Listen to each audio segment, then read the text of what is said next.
गदिमांचे शब्द आहेत आणि बाबूजींनी गायलेले आहेत. रामचंद्र स्वामी माझा, राम अयोध्येचा राजा. रामचंद्र स्वामी माझा, राम अयोध्येचा राजा. रामचंद्र स्वामी माझा, राम अयोध्येचा राजा. राम सज्जनांचा त्राता, हाती धनु पृष्ठी भाता. राम सज्जनांचा त्राता, हाती धनु पृष्ठी भाता. राम दुर्जनांचा वैरी, राम त्राटिकेसी मारी. रामचंद्र स्वामी माझा, राम अयोध्येचा राजा. रामे धनुष्य मोडिले, नाते सीतेशी जोडिले. रामे धनुष्य मोडिले, नाते सीतेशी जोडिले. राम जानकीचा नाथ, पराक्रमी पुण्यव्रत. रामचंद्र स्वामी माझा, राम अयोध्येचा राजा. राम वनवासी झाला, पितृवचनी गुंतला. राम वनवासी झाला, पितृवचनी गुंतला. रामे भुलावण केली, शूर्पणखा विटंबिली. रामे भुलावण केली, शूर्पणखा विटंबिली. राम शूर शिरोमणी, एक पत्नी एक बाणी. रामचंद्र स्वामी माझा, राम अयोध्येचा राजा. रामा राक्षसे भोवली, सीता दशानने नेली. रामा राक्षसे भोवली, सीता दशानने नेली. राम लोचने पेटली, रामे निर्दाळीला वाली. राम किष्किंधेसी आला, सखा सुग्रीवाचा झाला. रामचंद्र स्वामी माझा, राम अयोध्येचा राजा. रामे सैन्य मिळविली, चाल लंकेवरी केली. रामे सैन्य मिळविली, चाल लंकेवरी केली. राम आला, राम आला, राम आला, राम आला. रामे सागर जिंकिला. रामचंद्र स्वामी माझा, राम अयोध्येचा राजा. रामा अडवी तो कोण, जळी पडले पाषाण. रामा अडवी तो कोण, जळी पडले पाषाण. मरू घातला रावण, मार्ग चाले रामायण. रामचंद्र स्वामी माझा, राम अयोध्येचा राजा. रामचंद्र स्वामी माझा, राम अयोध्येचा राजा. राम अयोध्येचा राजा. श्री गणेश दत्त गुरुभ्यो नमः. नमस्ते शारदे देवी सरस्वतीमति प्रदे वसत्वं मम जिह्वाग्रे. सर्वविद्याप्रदा भव. गुरुर्ब्रह्मा गुरुर्विष्णु गुरुर्देवो महेश्वरः. गुरुस्साक्षात् परब्रह्म तस्मै श्री गुरवे नमः. रामामी तव दासदास म्हणवी, माते कशाचे भय. रामा जाईन जासळी सुखघना. होईल तेथे जय. रामाया भुवनत्रयी तुझ विणे नाही तुझा तारक. रामा तू सकलार्थ पूर्ण करीशी तूतात मी बालक. विद्यादेवता श्री शारदा, विघ्नहर्ता श्री गजानन आणि तुमच्या माझ्यामधलं गुरुतत्व या सर्वांना वंदन करते. आणि ज्या रामाची कथा आपण गेले 3 दिवस ऐकतो आहोत त्या रामरायाला पण वंदन करते. आता अतिशय सुरेख असं आहे मी सगळं रामायण ज्यामध्ये अख्खं आलंय असं पद म्हटलंय. खूपच सुरेख त्यामुळे वातावरण निर्मिती झाली आहे. तुमच्यामधल्या अंतस्थ परमेश्वराला तुम्ही श्रोते जगदीश मूर्ती तेथ माझी व्युत्पत्ती किती बुद्धिहीन अल्पमती सलगी करीतो असं समर्थांच्या शब्दात तुम्हाला वंदन करते. आणि आपण आज अध्यक्ष कोण? राम तर अध्यक्ष आतापर्यंत दोन्ही ह्याला आहेतच, पण रामाच्या कुलाचा जो मूळ पुरुष आज रथसप्तमी आहे. त्या सूर्यनारायणाला आज आपण वंदन करणार आहोत, कारण ज्या प्रज्ञानंद स्वामींचं आपण रामायण पाहणार आहोत त्यांनी अतिशय सुरेख असा अष्टक केलंय सूर्याचं. त्यामुळे त्या अष्टकाने आपण म्हणजे अध्यक्षांना वंदन, तर त्या अष्टकाने आपण सुरुवात करणार आहोत.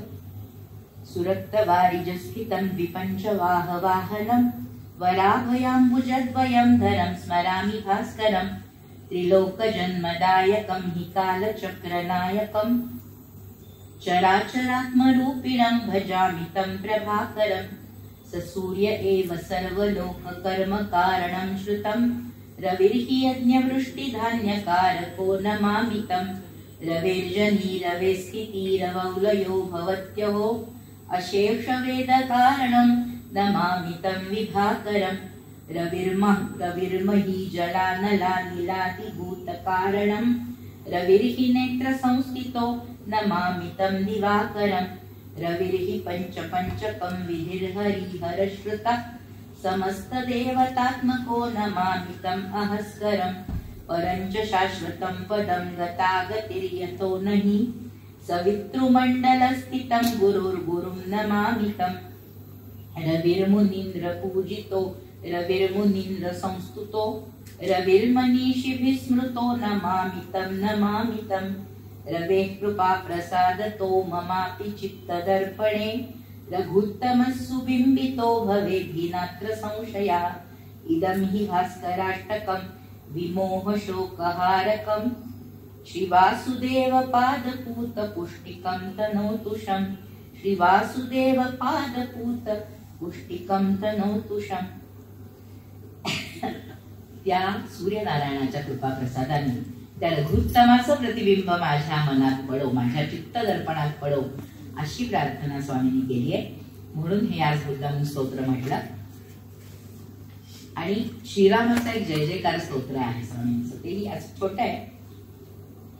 जय जय राघव भव भय भंजन जय सीतापती असुर निकंदन कोसलपती जय दशरथ नंदन जय भरताग्रज लक्ष्मण रंजन जय हनुमत्प्रिय जय रघुनंदन जय निर्गुण अज शुद्ध निरंजन जय लवणासुर मर्दक बंधो असुर विमर्दक जय सुख सिंधो भार्गव दर्प विमर्दक जय जय जय जय चिन्मय ब्रह्म निरामय जय जय कामुक जन अनुकारिन् जय जय लीला नटव पुधारिन् जय दंड कवन पावन कारिन् जय जय मुनि जन हृदय विहारिन् जय शंकर मन मानस हंसा जय जय दिनकर कुल अवतंसा जय मन्मथ मद मर्दन रूपा जय सच्चिद्धन रूप अरूपा जय भक्तापद भंजन नामा जय पूजक जन पूरित कामा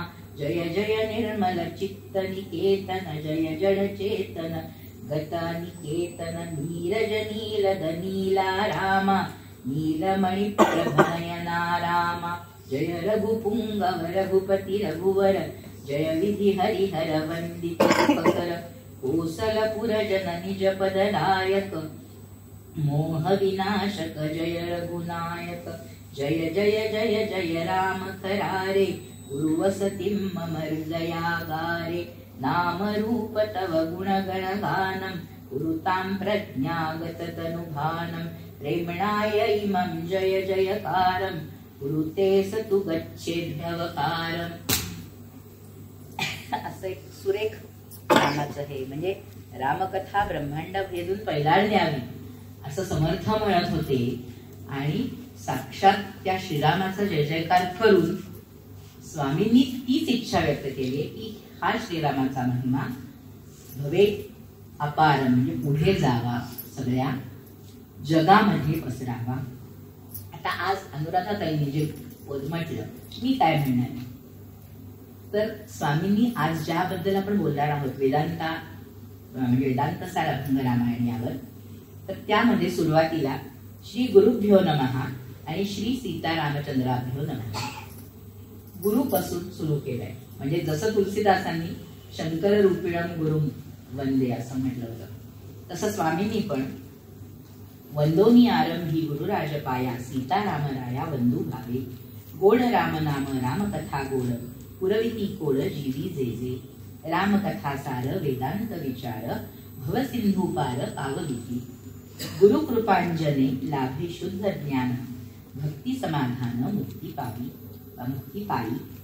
तर हा जो गुरुकृपांजन शब्द आहे स्वामींनी वापरलेला, तो नाथांनी एक सुंदर पद, नाथांचं हिंदी पद आहे ना, गुरु कृपांजन पायो रे भाई गुरु कृपांजन पायो रे भाई राम बिना कछु देखत नाही राम बिना कछु जानत नाही गुरु कृपांजन पायो रे भाई गुरु कृपांजन अंदर राम बाहर राम अंदर राम बाहर राम जहाँ देखूं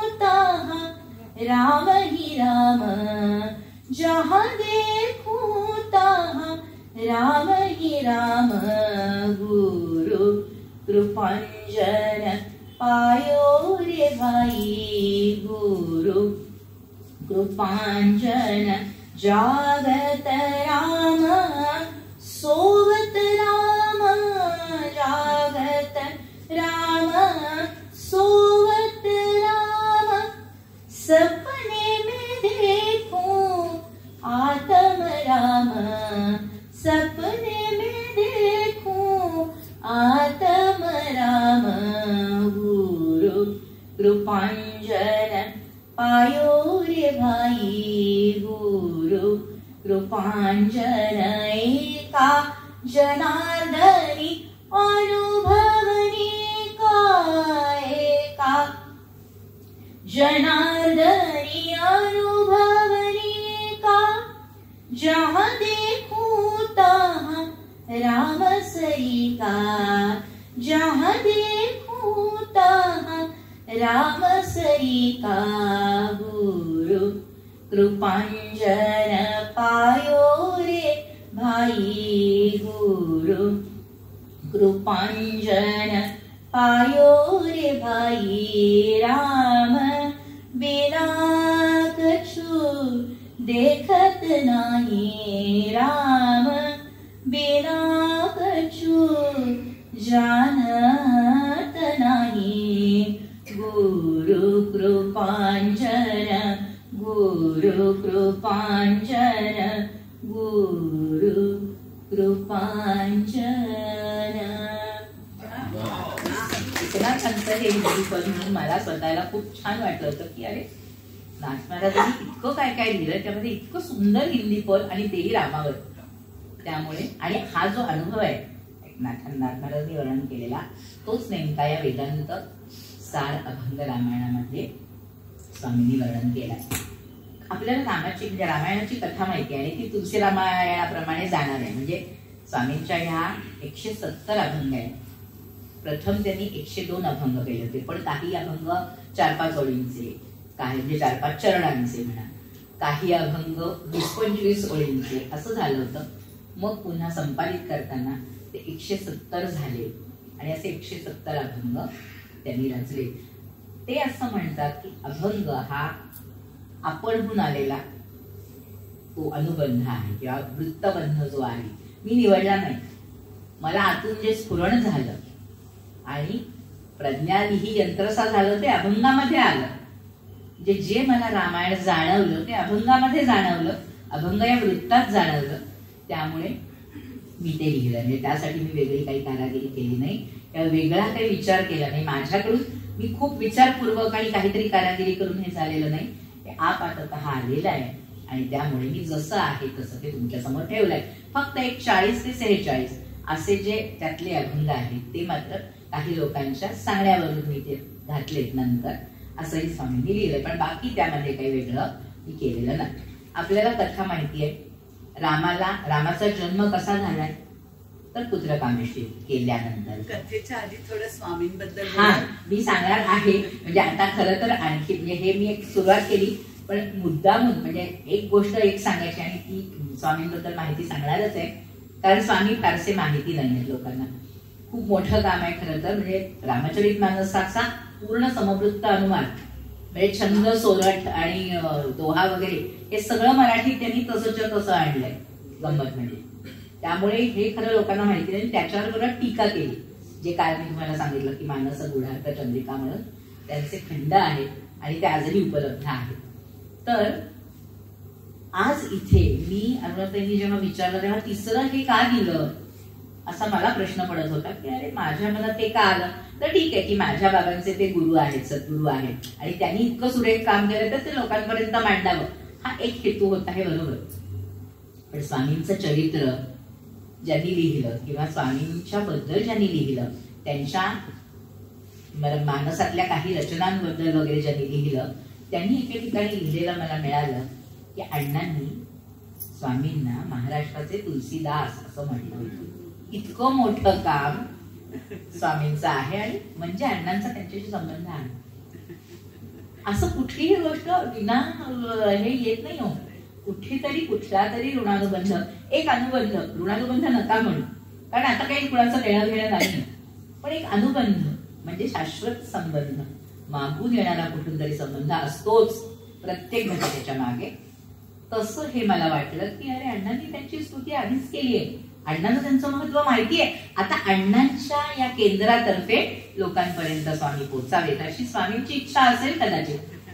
म्हणून मला अशी इच्छा झाली की हे मी बोलू का, नाही तर खरं संस्कृत रामायण किंवा असं बोलायचं होतं. पहिल्यांदा जी संस्कृत मधली रामायण आहे ती आधी संपूया वगैरे असा विषय झाला होता. मग हे मी मध्येच का म्हटलं आणि मी तेव्हा अगदी अरुणाताईंना पटवताना म्हटलं की हे पण ना म्हणजे वेदांताला धरून येते आणि स्वामींची भाषा अशी संस्कृत प्रचुर आहे म्हणजे चालेल मला वाटतं असं. अगदी म्हणजे मला कारण तेव्हा मला तो उल्लेख मिळाला नव्हता. जेव्हा मला परवा तो उल्लेख मिळाला म्हणजे अरे हा तर अनुबंध खराच आहे, म्हणजे असा दृढ आहे तो, कुठेतरी असा अनुस्यूत आहे तो, फक्त माझ्यातर्फे मी एक तिथे माध्यम म्हणून इथे पोचवायचं काम माझं आहे असं दिसतंय. तर स्वामी होते कोण, तर स्वामी गिम्हवणे नावाचं कोकणातलं जे गाव दापोरीकडचं तिथल्या कर्वे घराण्यातले दत्तात्रय नाव स्वामींचं. आणि काही काळ स्वामी तिथे राहिले वगैरे. त्याच्यानंतर त्यांनी BA कुठून केलं संस्कृत, बडोदा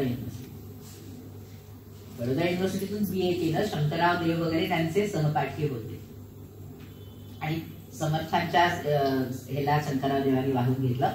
यांनी सांगितलं मी धर्मकारणाला वाहून घेणार आहे, कारण त्यावेळी एक अशी प्रत्येक कॉलेजच्या लोकांची एक असते ना की मी हे करणार मी हे करणार. तर तेव्हाही स्वामींनी मी धर्मकारणाला वाहून घेणार आहे असं सांगितलं होतं. शंकरराव देवांनी तर आपल्याला माहिती आहे की समर्थांच्या सगळ्या कार्यामध्ये स्वतःला वाहून घेतलं. तर स्वामींनी असं BA संस्कृत केलं होतं, पण बाकी मग शिक्षकाचा पेशा होता स्वामींचा. शिक्षक म्हणून त्यांनी बऱ्याच काळ नोकरी केली.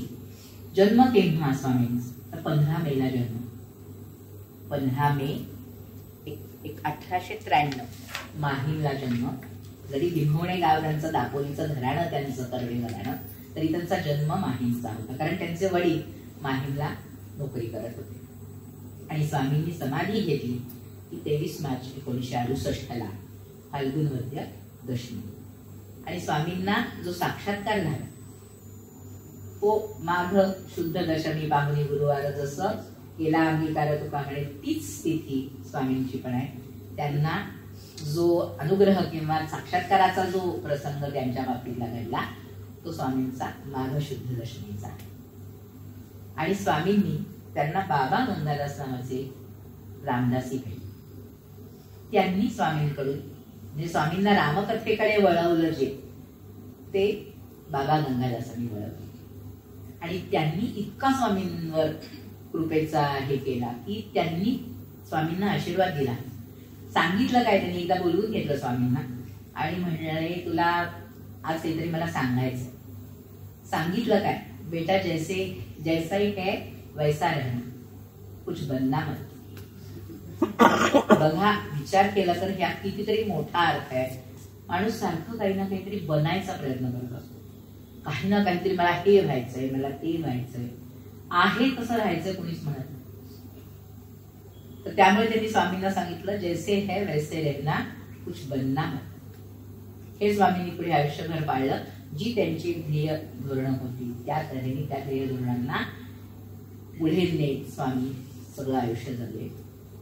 त्यांच्यामुळे स्वतःला ते ईश्वरदास रामदासी म्हणून खूप काळ त्यांनी रामायणावरच काम केलं. तुलसीदास आपके मुख से बोलेंगे असा पण आशीर्वाद गंगादासांनी त्यांना दिला.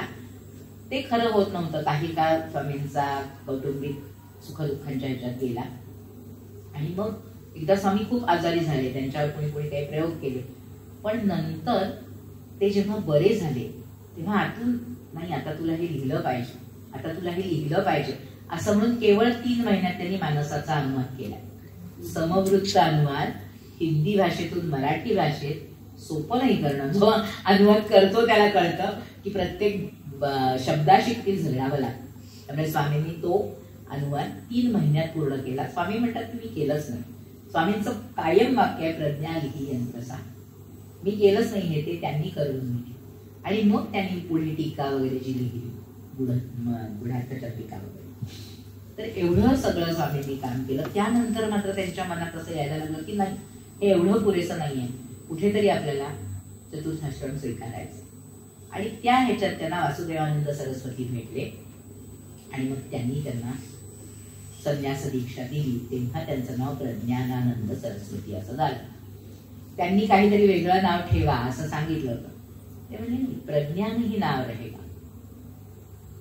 आणि मग तेच त्यांनी म्हणजे यांनी अगदी इच्छा व्यक्त केली होती तरी पण ते म्हणजे नाही तुझं नाव हेच कारण तुझ्याकडून खूप मोठं काम आहे.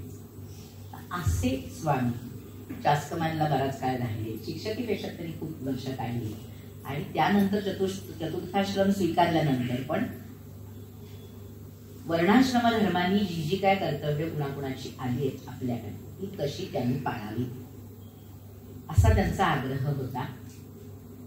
आणि काय त्यांचं नेहमी 2 वाक्य त्यांची नेहमीची की परदोष चर्चा निंदा नरक जाणा.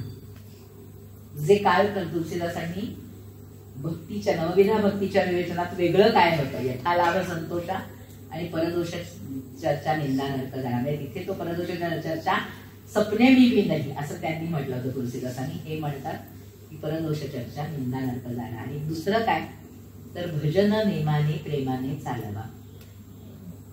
2 शब्द दोन्ही महत्वाचे. जसं हर्षे आल्हादे सप्रेमे जसं होतं तसं भजन नेमाने खूप लोक काय काय करतात. नेमाने खूप लोक काय काय करतात. यांत्रिकपणे उठतात आणि जातात कामाला जातात. ते सगळं नेमाने जातातच की कारण पैसा मिळणार असतो. पण प्रेमाने किती लोक काम करतात. तसं भजन सुद्धा करायचे. गुरुवारांचा भजन करायचं असं म्हणून खूप ठिकाणी भजनं होतात पण त्यात प्रेमाने किती लोक करतात म्हणून ते दोन्ही शब्द महत्वाचे होते. भजन नेमाने प्रेमाने चालावं हे एकूण स्वामींचं. आणि स्वामींनी अशी छोटी छोटी स्तोत्र छोटे छोटे श्लोक असं खूप काही केलं. आणि मी जे आज दोन्ही बोलणार आहे ते वेदांत सार अभंग रामायण जे आहे ते आणि अभिनव रामायण म्हणून 2च कांड स्वामींनी लिहिली. जशी समर्थांनी 2च कांड लिहिले सुंदरकांड आणि युद्धकांड. इथे स्वामींनी किष्किंधा कांड आणि सुंदरकांड अशी 2 कांड लिहिली. ते अभिनव रामायण आत्ता आधी सांगणार, कारण त्यावर फार आपण बोलायचं नाहीये. सगळी कथा तुलसी रामायणातलीच, फक्त नरकुटक वृत्त. आता हे नरकुटक वृत्त काय आहे एवढंच फक्त सांगणार, आणि बाकी सगळी कथा स्वामींनी साधी जी तुलसी रामायणातली आहे ती फक्त मराठीत आणली, आणि ते सगळी एक्सप्रेशन तशीच आहे. त्यामुळे त्यावर फार नाही बोलणार आहे. जाता जाता नंतर शेवटी सांगायला वेळ मिळाला तर, कारण वेदांत सार रामायण जे आहे ते जरा मला आणखी थोडं छान तुम्हाला, म्हणजे मी पुस्तक का आणलंय तर त्यातले काही 170च अभंग आहेत, आणि त्यात काही अभंगांमध्ये इतके अगदी नेमके विचार आहेत की स्वामींचं हे वेगळेपण आहे. म्हणजे तुलसीदासांनी सांगितलेलं जरी पुढे सांगितलंय तरी वेदांत कसा सांगितलाय आणि व्यवहार पण त्यामध्ये कसा चुकला नाहीये.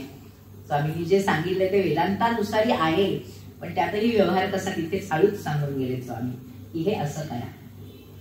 तर ते तुम्हाला सांगणार म्हणून मुद्दामून पुस्तक घेऊन आली आहे. छोटं आहे रामायण त्यामुळे वेळ लागणार, पण अभिनव रामायणाला त्यामुळे वेळ नाही मिळणार. अभिनव रामायण हे नाव दिलंय ते नरकुटक वृत्ताचा वापर केल्यामुळे, आणि नरकुटक वृत्त हे थोडं वेगळं वृत्त, फारसं न वापरलं जाणारं वृत्त, अगदी संस्कृत मध्येच फक्त आढळतं, आणि तेही भागवतातल्या ब्रह्मदेवानी केलेली जी वेदस्तुती आहे त्याचं ते वृत्त आहे. 17 अक्षरांचं समवृत्त आहे, आणि 17 अक्षर सगळ्या चरणामध्ये, आणि 8व्या आणि 9व्या अशा अक्षरांवरची यती, म्हणजे थांबणं जे आहे ते 8व्या 9व्यावर आहे. तेवढं एक तुम्हाला फक्त थोडंसं ऐकवणार की कसं म्हणता येतं ते. तेवढं म्हणायला पण नेहमीच नसल्यामुळे आपल्याला अवघड वाटतं, पण तरी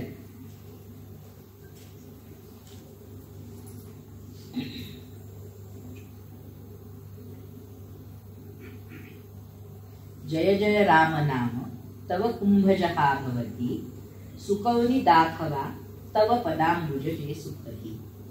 मग तव दूत अल्प जलधी जरी, मग तव दूत अल्प जलधी जरी की तरला, नवलन ज्या शिरी स्वकर कंज कृपे धरिला. असं ते थोडस म्हणायचं आहे. असं वेगळं वृत्त मराठीत पहिल्यांदाच वापरलं गेलेलं वृत्त, आणि म्हणून त्या वृत्तात हे रामायण किंवा ही रामकथा सांगितली, म्हणून ते अभिनव आहे. त्यामध्ये त्यांनी काय केलंय, फक्त किष्किंधा आणि हे लिहिलंय जरी तरी पहिल्या 5 ह्याच्यात रामनामाचं महत्व, पहिल्या 5 श्लोकात. मग पुढच्या 11 श्लोकात अरण्यकांडापर्यंतचं सगळं, म्हणजे कथाला कसं नुसतं जाता जाता काही वेळा नुसती विशेषणं वापरली आहेत, म्हणजे अमुक करणारा तमुक करणारा तू असा असा असं, म्हणजे ती तिथे आधी अहिल्याचा उद्धारक वगैरे असं. आता तुम्हाला गंमत आहे.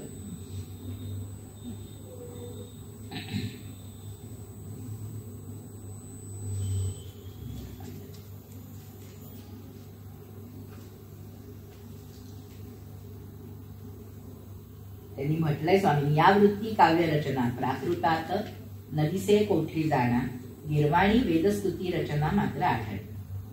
असं तर पहिल्या 5 याच्यात त्यांनी सांगितलं तसं रामनामाचं महत्व आहे. पण नंतर जय अमरार्थिता रघुकुळी अवतार धरा, जय जय कोसिला कुमुदिनी पती मोद करा, जय रविवंश वारिज वनास विकास करा, स्मर ऋतू मानसांतर विहार कहंस बरा. कारण तो जर सगळा तुलसी रामायणात शिवाचा वगैरे भाग आलाय ना, शिवमानस हंस रामाचं विशेषण आहे तिकडे. शिवमानस मराल असंही रामाचं विशेषण तुलसीदासांनी वापरलंय प्रत्येक ठिकाणी. तर मुनिवर दार शाप हरणा भंग करा, आधी त्याच्या आधी मुनिमख रक्षका निशिचरांतक चाप धरा, मुनिवर दार शाप हरणा धनुभंग करा. झाले इथे विश्वामित्राचं यज्ञरक्षण वगैरे आला. जनकनृपात्मजा सुखद भार्गव दर्पहारा, परशुरामाचा प्रसंग आला. हा पटपट 11 श्लोकामध्ये सगळं संपवलं अरण्यापर्यंत, आणि मग पुढे सगळं किष्किंधेचं वर्णन. 75 श्लोक एकूण आहेत, म्हणजे 11च्या पुढचे सगळे जे श्लोक आहेत ते किष्किंधेवर घातले. म्हणजे मग सुग्रीवाचं त्यांचं हे, हनुमंतांचं त्याचा संवाद वगैरे आहे. आणि मग पुढचं जे आहे ते सुंदरकांड, सगळं हनुमंताचं जे काही मजा केलेली हनुमंतांनी रावणाच्या तिकडे जाऊन, किंवा शोध जो सीतेचा लावला, किंवा तिथे जो विभीषणाला तो भेटला, तो एक प्रसंग तुलसीदासांनी खूप छान घातलाय की विभीषणाच्या प्रासादावरच रामाची चिन्ह अंकित आहे, आणि म्हणून त्याला कळत नाही की इथे कसं काय रामाची चिन्ह असलेलं कोण आहे इथे राहतं असं रामभक्त. म्हणून बघूया आता त्याला आपण विप्ररूप घेऊन भेटूया का असा विचार करत असताना आतून राम राम राम राम असं येतं ऐकू. म्हणून मग तो म्हणतो नाही आता यालाच भेटूया, म्हणजे काहीतरी आपल्याला नक्की क्लू लागेल अलीकडच्या भाषेत नक्की आपल्याला काहीतरी एक मिळेल हे की कुठे सीतेला ठेवलंय सीतामाईला. म्हणून मग तो त्याला भेटतो विभीषणाला. तर विभीषण म्हणतो की बाबा रे मला भेटतील का रे राम, कारण मी हा असा राक्षस कुलातला. मारुती म्हणतो अरे मी तरी कुठे मोठ्या उच्च कुलातला आहे, मी असा साधा वानरच तर आहे की ज्याला काही फारसं कळत नाही, स्वतःची बुद्धी काही नसते वानराला, तरी पण माझ्यावर त्यांनी कृपा केली, तुझ्यावर का नाही करणार, नक्की करतील कृपा तुझ्यावर. असा संवाद घातलाय. हे जे आहे हे सगळं त्यांनी सुंदरकांडात घातलंय.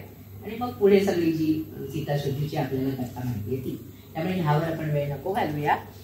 कारण वेदांत सार रामायणामध्ये छान काय आहे, आपल्याला कथा जी माहिती आहे ती त्यांनी वेदांतानुसार दाखवली.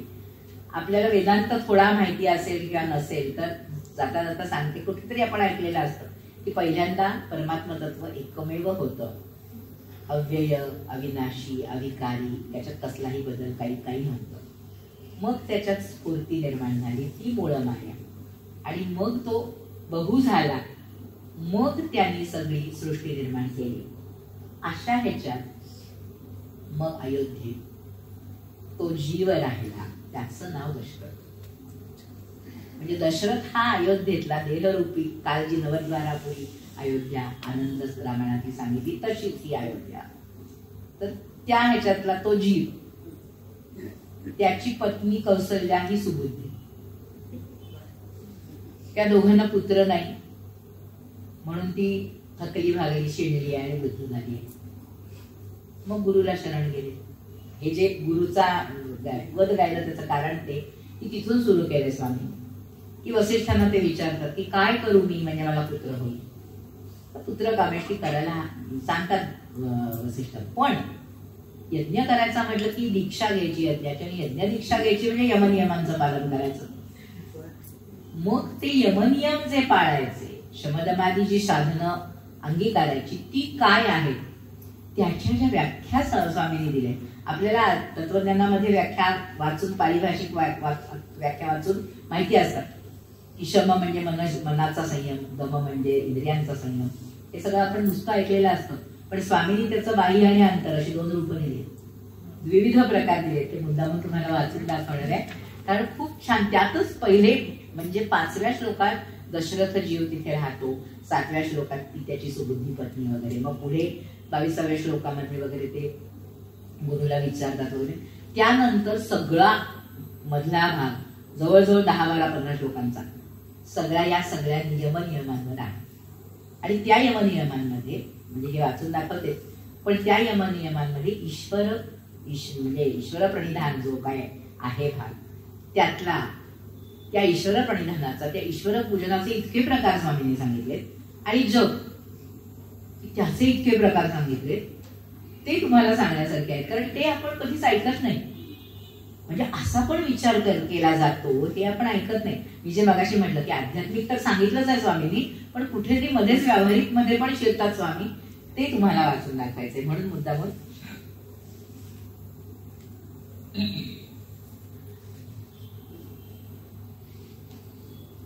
आता माहिती आहेत आपल्याला यमनियम कुठले. सत्य, अहिंसा, सत्य, अस्तेय, ब्रह्मचर्य, अपरिग्रह आपण ऐकतो. पण स्वामींनी 10 यमनियम सांगितले. पुत्रकाम यज्ञ अवश्य करावे, नियम पाळावे यमासह. सांगा म्हणे मज कोणते नियम, तैसे सांगा यम गुरुराया. अहिंसा निसत्य, तिसरे अस्तेय, चौथे ब्रह्मचर्य दयार्जव. क्षमा, धृती आणि शौचमिताहार, 10 यमसार पुढे जाणा. प्रज्ञा म्हणे ऐका, सांगतो लक्षणे, यमाची आखुडी बाणे गुण जेणे. आता 2 प्रकार बघा. मनोवाणी देह भूताक्लेश देणे, हिंसा ही सांडणे अहिंसा. आपल्याला हे माहिती आहे, अहिंसा म्हणजे कुणाची हिंसा न करणे. पण पुढचा जो प्रकार सांगितला अहिंसेचा, अच्छेद्य अदाह्य आत्मा सर्वगत, ऐसे शुद्ध मत अहिंसा ती. म्हणजे तो आत्मा हा असा आहे, हे जे मत दृढ करणं आहे ती पण अहिंसा आहे. त्यामध्ये कुणालाही म्हणजे त्या आत्म्याला धक्का नाही लावायचा, त्या आत्मतत्वाला धक्का नाही लावायचा, त्याची हिंसा नाही करायची. ते शुद्ध तेच आहे हे मानणं म्हणजे अहिंसा. हे आपल्याला नवीन आहे. अशी अहिंसेची व्याख्या आपण काही ऐकलेली नाही.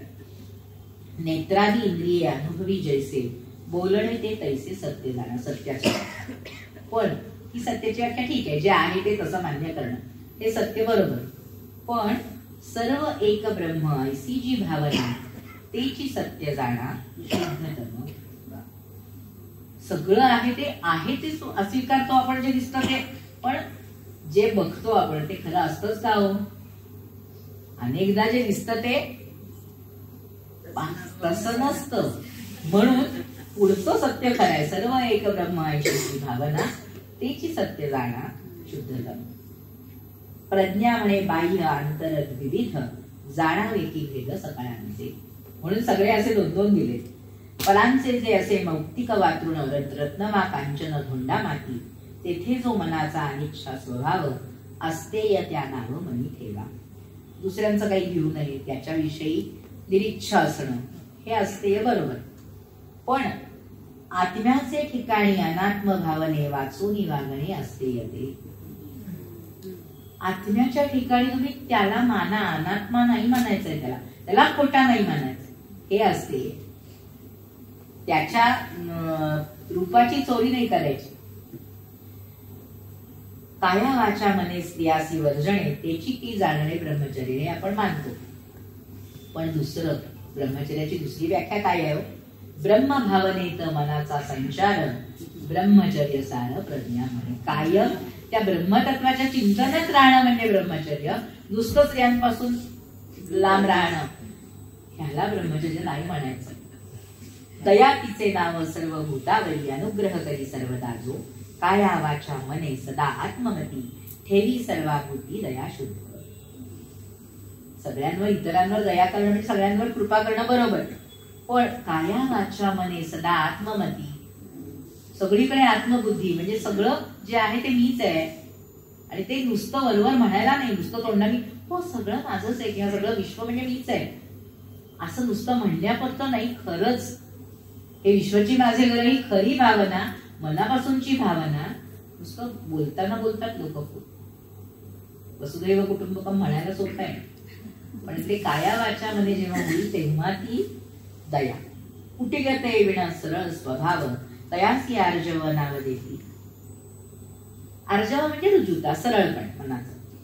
पण शत्रू मित्र पुत्री एक रूप भाव शुद्ध ते आर्जव चित्ती ठेवा. नुसता सरळपणा नाही अपेक्षित, सगळ्यांच्या बाबतीत सरळपणा. हो नाहीतर आम्ही वागायला सरळ आहे, आमच्या काय मनात कपट नाही, बरोबर. पण माणूस समोर वेगळा आला की बदलतो आपण. कुणीही माणूस म्हणजे आपण सगळे सामान्यच आहोत, त्यामुळे आपण सगळ्या वेळी सरळ वागू शकत नाही. पण स्वामींचं म्हणणं हे आहे की आर्जव ते की नुसतं कधीतरी सरळपणा नव्हे, शत्रू मित्र कोणीही जरी असेल तरी जे सरळपणा जर असेल तर ती विद्युत आहे, ते आर्जव आहे. प्रिया प्रिय कर्मे ताडन पूजन तयांचे सहन क्षमा जाणा. ही सगळीकडे एकच आहे की प्रिया प्रिय कर्मे ताडन पूजन. कुठल्याही तऱ्हेची कर्म आपल्या बाबतीत घडली, कोणी ताडन केलं आपल्याला, कोणी आपली पूजा केली, कोणी खूप मान दिला, कोणी खूप शिव्या घातल्या, तरी त्यांचं सहन करणं, त्यांचं सगळं ते जे काय करतायत ते म्हणजे क्षमा. लाभ आम्ही होता स्थिरचित्त स्थिती संत तया देती धृती नाम.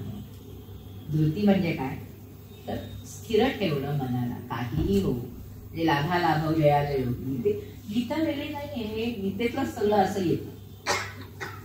आता हे प्रत्येक सगळं नाही वाचत कारण ते खूप आहे प्रत्येक ह्याच्यात. पण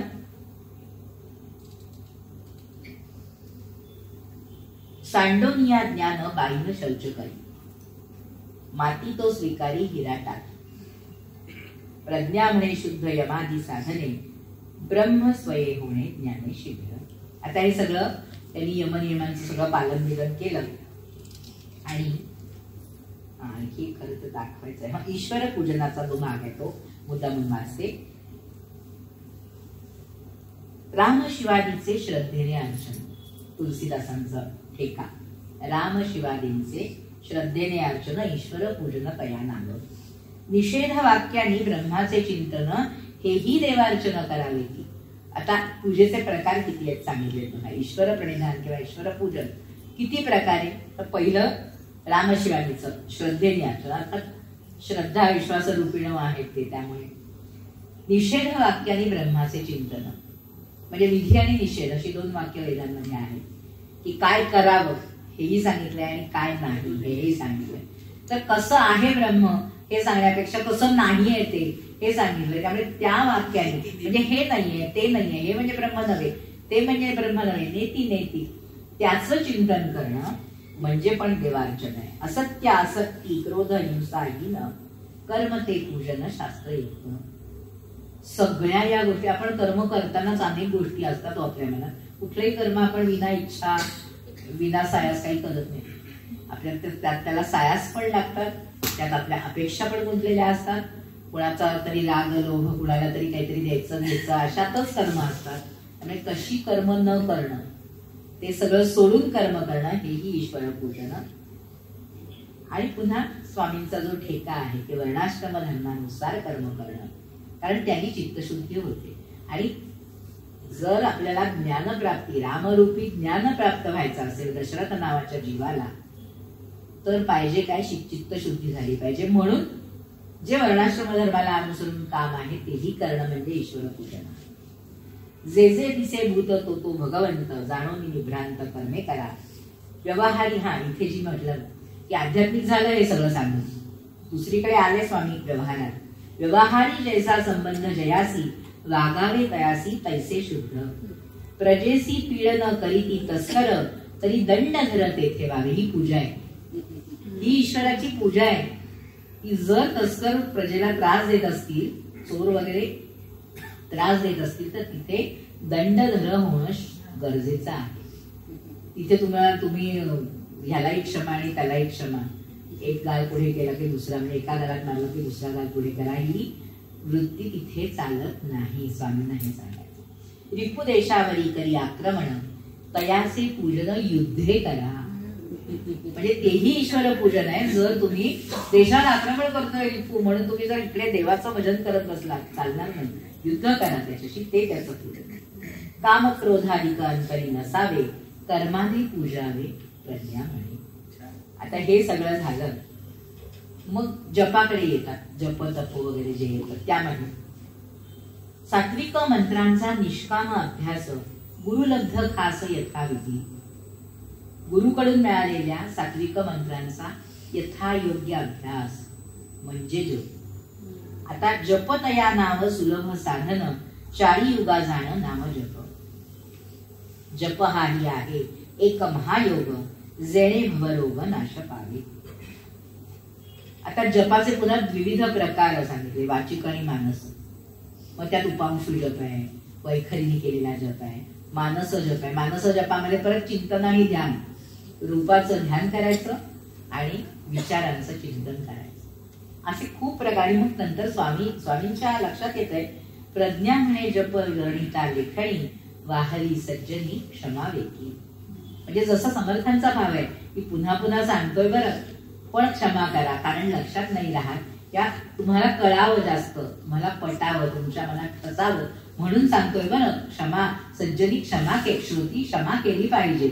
हा जो समर्थांचा हे आहे तसंच स्वामी म्हणतात. आणि इथे पण म्हणलंय, पुढेही स्वामींनी एके ठिकाणी म्हटलंय की वाहिली लेखनी क्षमावेकी.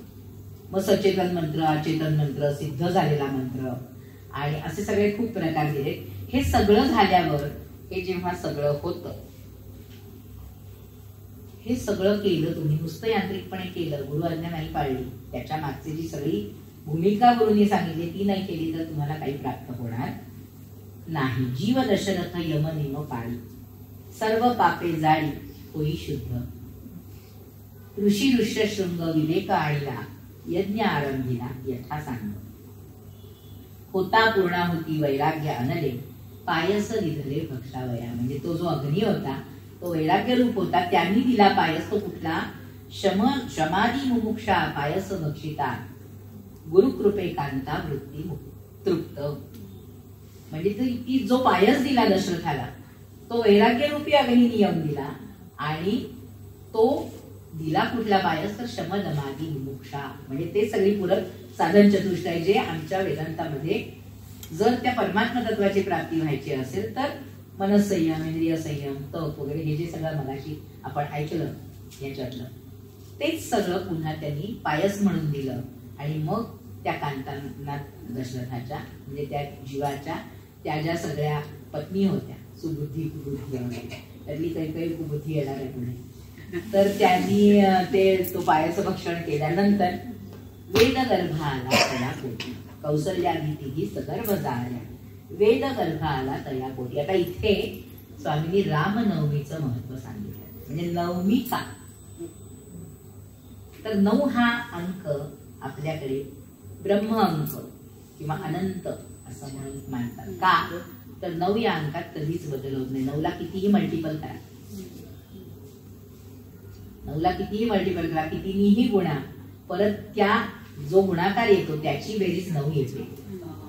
म्हणजे मैत्रीच्या ह्याच्यात एक सुभाषित आहे आपल्याकडे संस्कृतमध्ये की मैत्री कशी असावी, 9 या अंकासारखी असावी. का, तर 9 या अंकाला कितीही गुणलं, काहीही त्यात मिसळलं तरी परत त्याची बेरीज 9च होते. म्हणजे तो अनंत अंक असं काय म्हणतात. तर तसं नवमीचं महत्व ते आहे की ती अशी अनंत तिथी आहे.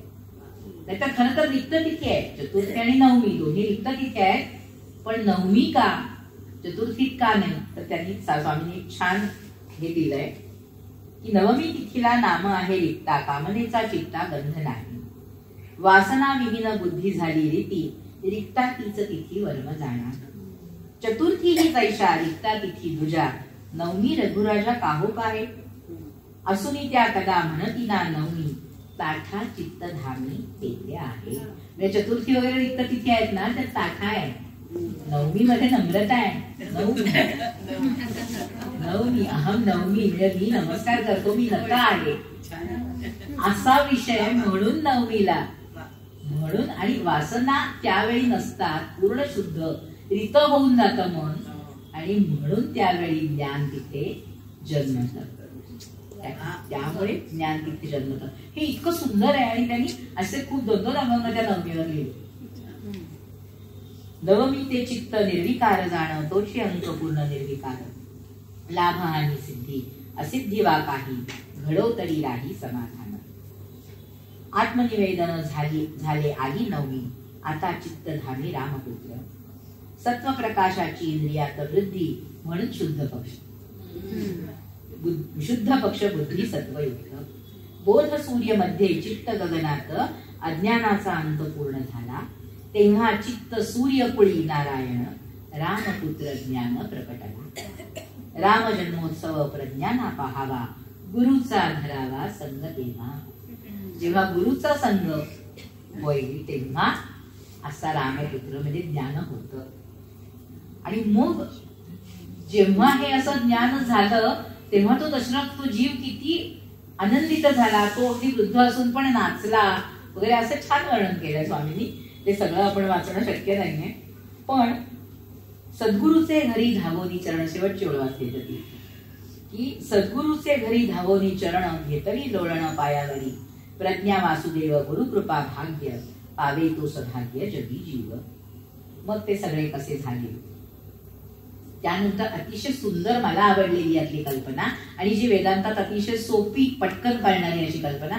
विश्वामित्र न्यायला येतात, यज्ञ रक्षणासाठी न्यायला येतात. तर विश्वामित्र ही सत्संगती म्हणजे सत्संगती म्हणजे विश्वामित्र ते न्यायला आले. त्यामुळे ज्ञानाला सत्संग लागला. आणि यज्ञ कुठला केलाय त्यांनी, तर श्रवण मनन हे यज्ञ केलेत. आणि त्यामध्ये आडवं कोण येत आहे, त्रास कोण देत आहे, तर देहबुद्धी ही ताटका. माणसाची जी देहबुद्धी आहे ती ताटिका, मग तिचा आधी वध केला रामाने. कारण ज्ञान आहे ते, ज्ञानाने देहबुद्धी नाही घालवली तर ते ज्ञानच नव्हतं. त्यामुळे देहबुद्धी त्यांनी घालवली. मग मारीच कोण आहे, तर तो सूक्ष्म देह आहे. मारीचा हा सूक्ष्म देह आहे. 4 देह वेदांतामध्ये मानले. स्थूल देह म्हणजे आपण जो बघतो, आपण जो उपभोगतो, ज्या देहाने आपण उपभोग घेतो सगळ्याचा, तो स्थूल देह जो दिसणार आहे. त्यामध्ये आज जे सगळे शरीरातले जे सगळे म्हणजे प्राणपंचक इंद्रिय पंचक हे जे सगळे आहेत, सगळे अवयवांचे जे आतले शक्ती रूप ज्या सगळ्या आहेत त्या म्हणजे तो लिंगदेह, तो मारीचा आहे. त्याला उडवून टाकलं, त्याला संपवायचं नाही. कारण त्याच्या भक्तीच कशी करणार. स्थूल देह आणि सूक्ष्म देह घालवायचे नाही म्हणून त्याला फेकून दिलं फक्त. लांब फेकलं. आपल्याला माहितीये मारीच्याला मारलेलं नाहीये, ताटकीला मारलं कारण ती देहबुद्धी आहे, पण मारीच्याला उडवून दिला लांब. म्हणजे वाल्मिकीपासून तसाच उल्लेख आहे की मारीच्याला उडवून देतो लांब. आणि सुबाहू हा कारणदेह म्हणजे अज्ञान. कारणदेह हे जे स्थूल सूक्ष्म कारण आणि महाकारण असे 4 देहांचे प्रकार वेदांतात आहेत. सगळ्यांना ते काही ऐकून माहिती असतील असं नाही, पण कारणदेह म्हणजे अज्ञान, अविद्या, ज्याच्यामुळे हे सगळं विश्व आपल्याला भासतं त्या परमात्म तत्वावर, तो कारणदेह म्हणजे अविद्या किंवा अज्ञान. त्यामुळे तो आहे सुबाहू, त्याचा नाश केला. सुबाहूला मारलं ना. आणि वैराग्य लक्ष्मणे इतरांची शांती यज्ञ सत्संगती झाला पूर्ण. वैराग्याने लक्ष्मण हा वैराग्य आहे, राम ज्ञान आहे, लक्ष्मण हा वैराग्य आहे. भरत भक्ती आहे, नंतर पुढे येतं. म्हणजे तशी सीता भक्ती आहे, रामाच्या बरोबर ज्ञान आणि भक्ती एकत्र नांदतात असं दाखवलं. आता पुढे आपण जातो स्वयंवराकडे. पण काय आहे? विदेहाचं नाव पण विदेह आहे. जनकाचं नाव तिथे जनक नाही म्हटलंय, विदेह म्हटलंय. कारण विदेह मुक्ती, देहाशिवाय म्हणजे देहाच्या पलीकडे जाऊन जीव मुक्त होतो, ती विदेह मुक्ती, त्याच्याशी संबंध आहे हा विदेह शब्दाचा. त्यामुळे विदेहाचा पण काय आहे? चापभंग. कसलं चापभंग करायचंय? भवचापभंग. हा भवसागर जो आहे तोच मुळी नदुष्य आहे, आणि त्या भवचापाचा भंग करायचा आहे, तो पण आहे. आणि तो जो कोणी करेल त्याला मी सीता देणार आहे, भक्ती त्याला मिळणार आहे जो हा संसाराचा हे छेदणार आहे. आणि ते फक्त ज्ञानच करणार आहे, ज्ञानच ते करू शकणार आहे, त्यामुळे भक्ती त्यालाच मिळणार आहे. असं जनकाचे यज्ञ ज्ञानपुत्र राम सर्वांना आराम देता झाला. आता त्याच्या आधीमध्ये श्रद्धा जड अहल्या पडली. ती जी अहल्या जड होऊन पडली ती श्रद्धा आहे जी जड झाली. सात्विक श्रद्धा आणि तामसी श्रद्धा, राजसी श्रद्धा, ती जडमूळ झालेली श्रद्धा आहे, तिला उठवलं रामाने. आणि त्यानंतर तो भवचापभंग आहे. सहज नाही ना भवचापभंग, संसार सगळा सहज नाहीसा करता येणार नाहीये. त्यात श्रद्धा असेल, ती निर्माण केली, जागवली, तर तो संसार नाहीसा होणार. कारण तिकडे माणसाचं लक्ष जाणार आहे. नाहीतर माणसं मारून नेतो असं की एका म्हणजे मागील पानावरून पुढे चालूच आहे. त्यात आपण कुठेतरी अडकलोय, बद्ध आहे, जाणवय केव्हा? तर त्या श्रद्धेमुळे काहीतरी हे वेगळं आहे, हे आपल्याला कुठेतरी अडवतंय असं वाटेल. त्यामुळे ती जड श्रद्धा अहल्या पडली, तिला त्यांनी उठवलं आणि मग त्यांनी तो धर्मभंग केला, सगळ्यांना आराम दिला. भवचापभंग रामाविण कोडा साधन भूपांना करवेना. संसार मनुष्य मोडी एक ज्ञान सांगतो प्रज्ञान वासुदेवे. अन्या करवेना तेची केले रामे पत्नी सीता नामे शांती लाभे. शांती मिळवाया साधन भूपती वृथाची कष्टती ज्ञाने विण. ज्ञान नसेल तर त्या शांतीच्या प्राप्तीने पण तुम्हाला शांत वाटणार नाही, कारण ती शांती आहे हेच तुम्हाला कळणार आहे. ज्ञानच नसेल तर शांतीचं ज्ञान कुठे होणार? शांती आपल्याकडे म्हणजे तुझे आहे तुझं पाशी परी तू जागा चुकल अशी का? तर ते कळत नाही ना आपल्याकडे असलेलं. कस्तुरी मृगाला कस्तुरी आपल्याच पोटात आहे हे कळत नाही, म्हणून त्याला मुक्ती म्हणजे तो कुठेतरी जाऊन कस्तुरीच्या शोधात फिरून मरतो असं आहे ना. त्यामुळे तेव्हा ती केव्हा मिळेल शांती पण? तर जेव्हा तुम्हाला ज्ञान तुमच्या बरोबर असेल तेव्हा. ते ज्ञान नाही तर नुसतं वृथा कष्ट येते. त्यामुळे त्या नृपांनी नुसते कष्ट केले. पाहोनी शांतीला रामाने परणिली भूपवृंदे गेली उदासीन. पण स्वामींनी सांगितलंय काय पुढे की ती भूपवृंदे, त्यांना कळलं की आता ज्ञानाच्या पुढे आपलं काही चालणार नाहीये म्हटल्यावर ते उदास तटस्थ होऊन गेले, निराश म्हणजे सोडली त्यांनी आशा, अपेक्षा आता त्यांना सीतेची राहिली नाही. हे स्वामी म्हणतात उदासीन वृत्ती सर्वदा ठेवाल तरीच पावाल सुख नित्य. म्हणून नित्य म्हणे प्रज्ञा सद्गुरु पायास होनी उदास सेवा भावे. मग पुढे राज्य 12 वर्ष त्यांनी तिथे राहिले आणि मग असा निरोप आला की अरे आपण ह्या कामासाठी जे आलो होते ते करायला पाहिजे. मग दशरथाने ठरवलं की राज्याभिषेक करायचा आहे. तर दशरथ भूप ऐसे मनी भावी केले विघ्न देवी परीमध्ये. ते आता देव कोण? इंद्रिय देवता. कारण दशरथ हा देहातला जीव आहे ना, त्यामुळे सगळ्या इंद्रिय देवता त्याला अडवतात ज्ञानाची स्थापना देहात करायला, कारण मग सगळ्यांना बाहेर जावं लागेल, त्यांचं महत्व नाही राहणार, म्हणून सगळ्या इंद्रिय देवता विरोध करतायत. आणि ते कौशल्याला भीतात, सुबुद्धीला भीतात, त्यामुळे ते कपट करतायत. छान इतकं लिहिलंय की साहवेना त्यांना भोगत्याग, इंद्रिय देवतांना साहवेना त्यांना भोगत्याग, कारण ज्ञान झालं की आम्हाला भोगाची इच्छाच राहणार नाही, मग भोगत्याग त्यांना साहवेना, म्हणून परी कौशल्याती सुमती निश्चित देव तिला भीत सर्वदाही, म्हणून तयांनी केला मग कट प्रज्ञान प्रकट वर्णी पुढे.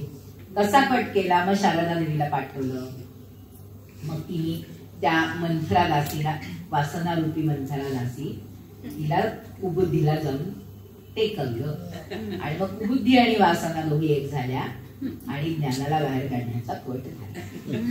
कुबुद्धी वाटते फारची मोहक, जीवाचा विवेक क्षणे हरी.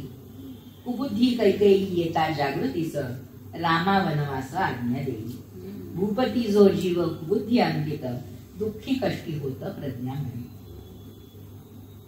आता तो खूप प्रार्थना करतो वगैरे वगैरे, ते सगळं दिलंय की कैकेयीसी प्रार्थी नाना परी, मानिना आसुरी तमोगुणी. ती एकदा कुबुद्धी तमोगुणी आहे, पण ती काही मानत नाही, त्यामुळे ज्ञानपुत्र गेला खूप दुःखी झाला, वाटले तयाला येई राम, पण काही होत नाही.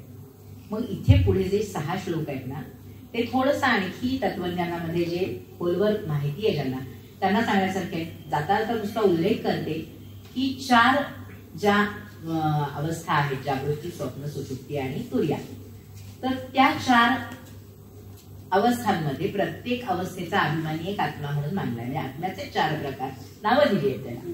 प्रत्यगात्मा, प्राज्ञ, तेजस, विश्व, अशी सगळी नावं आहेत त्याला. तर तशी तशी नावं या 4 भावंडांना, म्हणजे राम म्हणजे प्रत्यगात्मा, लक्ष्मण म्हणजे विश्व, उर्मिला ही त्याची जागृत अवस्था, म्हणजे जागृत अवस्था ती उर्मिला, तुर्यावस्था तो राम, ही शांती सीता ही, आणि मग पैजस हा हे आहे शत्रुघ्न, आणि प्राज्ञ भरत आहे, आणि मग मांडवी श्रुत ती त्या अवस्था स्वप्न आणि सुषुप्ती. असं सगळं आहे ते. म्हणजे असं ते खूप खोलवर सांगता येत नाही, पण असे स्वामींनी ते त्यांची हे केली आहे. आणि जागृतीचा त्याग केल्याशिवाय ज्ञानाच्या मागे जाता येत नाही, असा एक उल्लेख केला. उर्मिलेला सोडलं त्यांनी आणि तो ज्ञानाकडे गेला. जागृतीला सोडल्याशिवाय ज्ञानाकडे, तुर्यावस्थेकडे जाता येत नाही, कारण त्याच्या पुढे आहे, पुढची अवस्था आहे. त्यामुळे जागृतीला सोडूनच त्याला पुढे जावं लागतं. जागृतीचा त्याग केल्याशिवाय तो पुढे जाऊ शकत नाही. आणि तेजस आणि प्राज्ञ गेलेत ना मामाकडे, तर स्वामी असं म्हणतात की ते नाहीच तिकडे जाऊ शकत. म्हणजे स्वप्न आणि सुषुप्ती जागृतीकडे गेल्याशिवाय पुढे तुर्याकडे जाणार नाही. त्यामुळे रामाची सेवा डायरेक्ट त्यांना होणारच नाही. ते इकडे राहून करतायत काय ते, पण ते रामापर्यंत म्हणजे तुर्यावस्थेकडे जाणार नाही. ते दोघं एकमेकांची साथ करतायत, अशी थोडीशी कल्पना स्वामींनी केली आहे. आणि विषय ग्रहणा दूर जो ठेवोनी, स्वप्न निद्रा दोन्ही येवो नेती. आता हे स्वप्न म्हणजे काय, तर विपरीत ज्ञान म्हणजे स्वप्न, जे लक्ष्मणांनी टाळलं, आणि अज्ञान गणावे गाढ निद्रा, ते अज्ञानही त्यांनी जवळ केलं नाही. त्यामुळे विपरीत ज्ञान म्हणजे स्वप्न आणि निद्रा म्हणजे अज्ञान, या दोन्ही गोष्टीपासून तो दूर राहिला आणि तो त्याच्याबरोबर कायम राहिला. म्हणून त्याच ज्ञानाशी सख्य किंवा साथ कायम राहिली, त्याचं कारण ते. आता ओंकाराच्या ज्या आपण हे मानतो, त्यात ओंकारात अकार लक्ष्मण, शत्रुघ्न उकार, भरत मकार, श्रुती सांगे अवम. आता त्यानंतर शूर्पणखा म्हणजे पोट. राम चित्रकूटावर गेले, वाल्मिकांनी मुनींना भेटले. चित्रकूट म्हणजे काय, तर चित्रकूट म्हणजे ते मोक्षाचं स्थान, कैवल्य निवास. चित्रकूट तोची कैवल्य निवास, जेथे अत्रिवास मुनी नाना.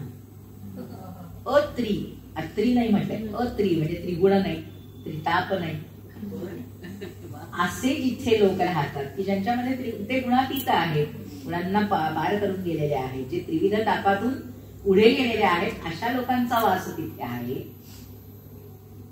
आणि मुनिवृंद रामे गुणातीत केला. त्यांनी रामाच्या सहवासात आले, ज्ञानाच्या सहवासात आले की ते सगळे आणखी गुणातीत होत.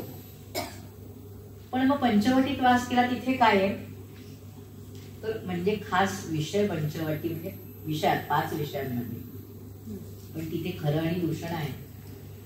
खरं आणि दूषण म्हणजे काय आहे, परुष भाषणा दोष दृष्टी. रामानी नाश कशात केला, ज्ञानाने नाश कशाचा केला, त्या परुष भाषण आणि दोष दृष्टीचा नाश केला.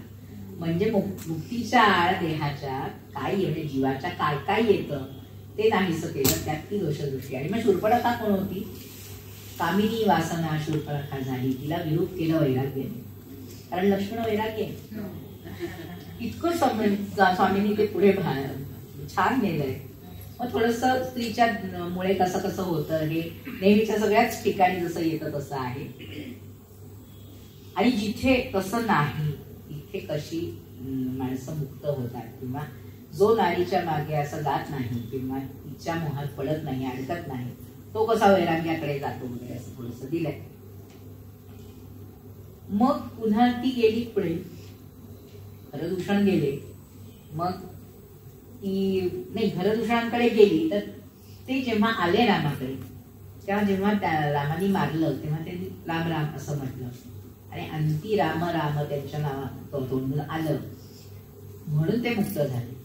असं स्वामींनी म्हटलंय की त्यांना मारलं तेव्हा रामाची स्तुती त्यांच्या मनात रामाबद्दलचा आदरभाव निर्माण झाला, त्यामुळे ते मुक्त झाले. असं आता ही गेली लंकेत. लंका म्हणजे काय, लंका ते अज्ञान मोह कुंभकर्ण, अहंता रावण चेतवितो. रावण हा अहंकार आहे, मूर्तिमंत. त्यामुळे काय झालं, करोनी मनासी स्वहित निश्चया, म्हणे उद्धराया हाच मार्ग. म्हणजे आता रामाला जर काही केलं आपण, रामाच्या बाबतीत जर काही घडवलं, तर तो आपल्याला मुक्ती देईल, कारण आपला तो नाश करेल म्हणजे आपल्याला मुक्ती मिळेल. रामाविण मज मारी ऐसा कोण, जगा नाही जगा माझी प्राणी नाही तुझा. तयाचे निबाणे स्वय उद्धरावे, कैसे हे करावे निशाचर. तया उद्धरोनी स्वय उद्धरावे, असा रावणाचा विचार झाला, असं त्यांनी दिलंय. मग हे जे सगळे देव बंदित होते रावणाच्या, तर अहंकाराच्या वशामध्ये, अहंकाराच्या ताब्यात सगळे असतात. कोण कोण, मनाची देवता जोका निशापती, मन चंद्राच्या अधीन असते.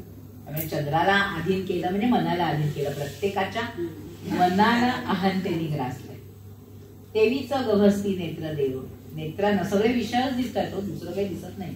त्या विषयातच नेत्र असे बुडून राहिले. कशामुळे, अहंकारामुळे. मी कुणीतरी आहे म्हणून मला दिसतं ते खरं, मी जे पाहतो ते मला हवं, असं जे काय आहे ते सगळं. त्यामुळे असे सगळ्याचे देव दिले. बुद्धीची देवता स्वय ब्रह्मदेव, त्या बुद्धीला पण अहंकाराने जखडलंय. त्यांना जे बंदी केलंय देवांना, ते देव म्हणजे हे सगळे आहेत. अहंकाराने असं जखडून टाकलंय त्यांना. त्यामुळे कर्ण असू दे, जिव्हा असू दे, सगळे त्या विषयांमध्ये राहिले, सगळे त्या अहंकाराच्या ताब्यात राहिले. ते पुढचा विचारच करू शकत नाही, त्याच्या पलीकडे ते जाऊच शकत नाही. मी माझे मला, शिरीष पाईंचं पुस्तक आहे की कायम माणूस मी माझे मला याच्या पलीकडे जातच नाही.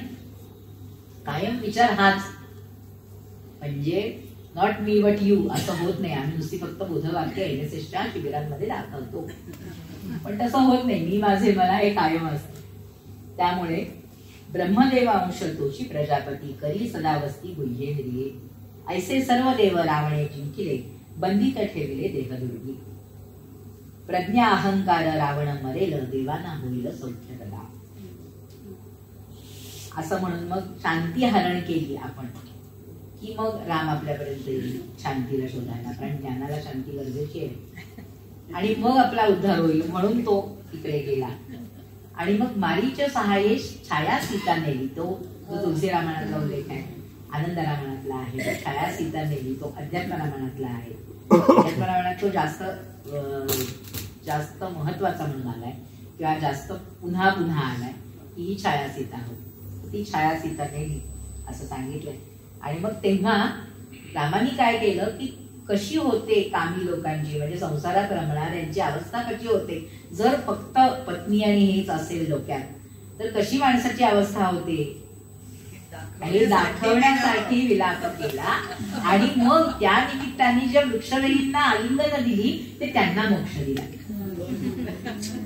अशी छान कल्पना केली. त्यानंतर शबरी कोण होती तर संत सेवा भिल्लिणी, संत सेवा शुद्ध भिल्लिणी भेटले. आणि तिने जेव्हा भावफळे दिली, म्हणजे आपण म्हणतो की पुष्टी बोरं दिली वगैरे, जी कुठेही रामायणात नाही, ती अशी लोककथेतून आलेल्या वगैरे गोष्टीमध्ये आहे. नाहीतर शबरीनी उष्टी बोरं दिली ही गोष्ट त्या ह्याच्यात रामायणात कुठे नाहीये.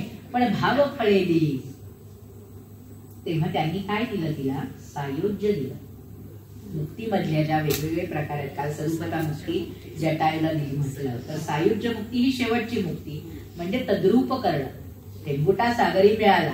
पावसाचा थेंब जेव्हा सागरात पडतो तेव्हा तो पावसाचा म्हणून आपल्याला वेगळा काढता येत नाही, तो सागराचाच भाग होऊन जातो. तसा हा ईश्वराचंच रूप होऊन जातो जो भक्त असा असतो. तर तेव्हा जेव्हा तिने त्या संत सेवेनी भावफळे दिली, तो भाव त्याला दिला, तेव्हा त्यांनी तिला सायुज्य दिलं. प्रज्ञा म्हणे सेवा करा संत संग, विषयांचा रंग सोडून या. आता पुढे हनुमान वगैरे भेटले, तर त्यात हनुमान म्हणजे काय आहे तर दास्य, आणि सुग्रीव म्हणजे काय आहे सख्य. शंभू अंश भेटे, मात्र हनुमानाचा उल्लेख शंभू अंशाचा केलाय. वालीला काय म्हटलंय? भक्तांचा विरोधी वाली पाप घाला, तोही शांत झाला रामबाणी. किष्किंधा नगरी काय आहे हो तर शुद्ध प्रेम भक्ती. किष्किंधा नगरीचं महत्व इतकं आहे की तिथे शुद्ध प्रेम आणि भक्ती दोन्ही रामाला मिळालंय. ज्ञानाला शुद्ध प्रेम आणि भक्ती दोन्हीची आवश्यकता असते, ती तिथे रामाला मिळाली आहे. म्हणून किष्किंधा ही सुग्रीवा अर्पेती रघुत्तम, ती किष्किंधा त्यांनी रामाने सुग्रीवाला दिली. तिथे शुद्ध प्रेम आणि भक्ती आहे. सकळ देवांचे अंश ते वानर, आणले सकळ सुग्रीवाने. मग पुढे संपातीच्या वगैरे गोष्टी आहेत.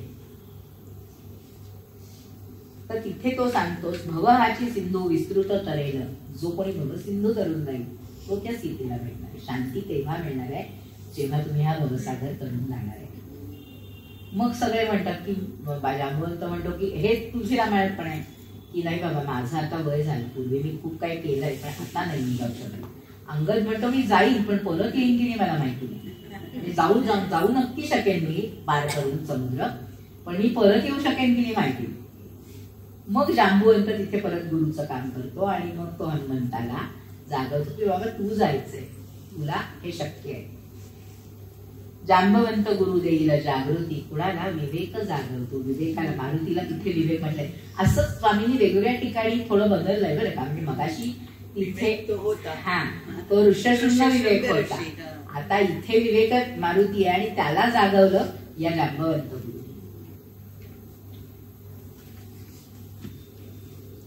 परम विमळ आत्मा सर्व आनंद कंद, विषय विसर पाळी होई तो अल्पमंद.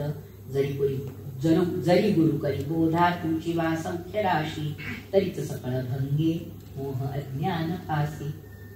गुरुनी असं जेव्हा सांगे गुरु की बाबा तूच ते आनंद निधान आहेस, तूच तो सच्चिदानंद आत्मा आहेस, त्वमेवाहम, असं जेव्हा सांगेल की तत्वमसी असं जेव्हा सांगेल, तेव्हा ती जी अज्ञानाची झडप नाही, आवरण जे अज्ञानाचं पडलेलं असतं ते नाहीसं होतं.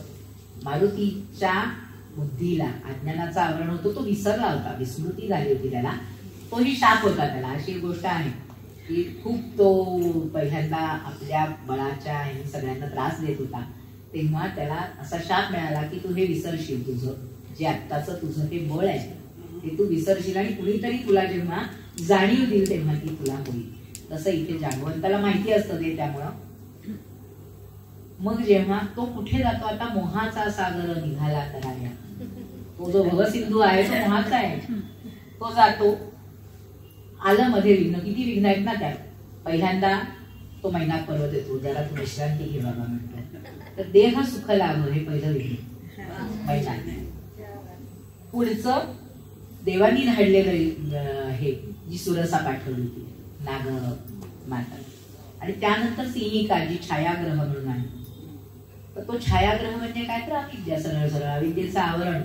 अविद्येचं ते वैशिष्ट्य आहे की मूळ स्वरूपावर आवरण नाही, त्यामुळे मूळ त्याच्या ध्येयावर आवरण घालायला ती आली तिन्ही पण विवेके वैराग्ये विघ्नासे जिंकावे तरीच पावावे तिला प्रज्ञा. विवेक आणि वैराग्य मारुतीने ठेवलं म्हणून तो पुढे पोचला. तिथे लंकिनी आली ती देहबुद्धी.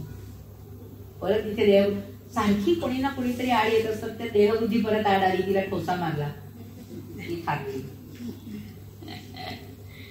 संत संगे विण देहबुद्धी नाश. पण हे का झालं तर संत सहवास होता म्हणून. म्हणजे जांबवंतासारखी माणसं जी गुरुच्या स्थानी गुरुस्थानी होती हनुमंताला, तशी माणसं सहवासात असल्यामुळे त्या देहबुद्धीचा नाश त्याला करता आला. आणि मग तो इथे मी म्हटलं तसं शोधिताना दिसे करम्य घर रामायुधेवर काढी येईल. मनी म्हणे कोणी रामभक्त वास येथे आश्चर्य असं मनी माने. क्षणी त्याचा राम राम नामोच्चार येई कानावर गृहातून. आणि मग तो सगळा प्रसंग मी मगाशी सांगितला आहे. तो विभीषण कोण आहे? शुद्ध शरणागती. प्रत्येकाचं रूपक जे आहे ते विभीषण म्हणजे आहे शुद्ध शरणागती. त्यामुळे तो सांगे सर्व युक्ती हनुमंता. तो त्यामुळे युक्ती सांगतो हनुमंताला सीतेपर्यंत पोहोचायची, शांतीला भेटायची युक्ती शरणागती सांगते. मग पुढे तो सगळा प्रसंग आहे जसा की सीतेला तो धमकी देतो वगैरे. त्यानंतर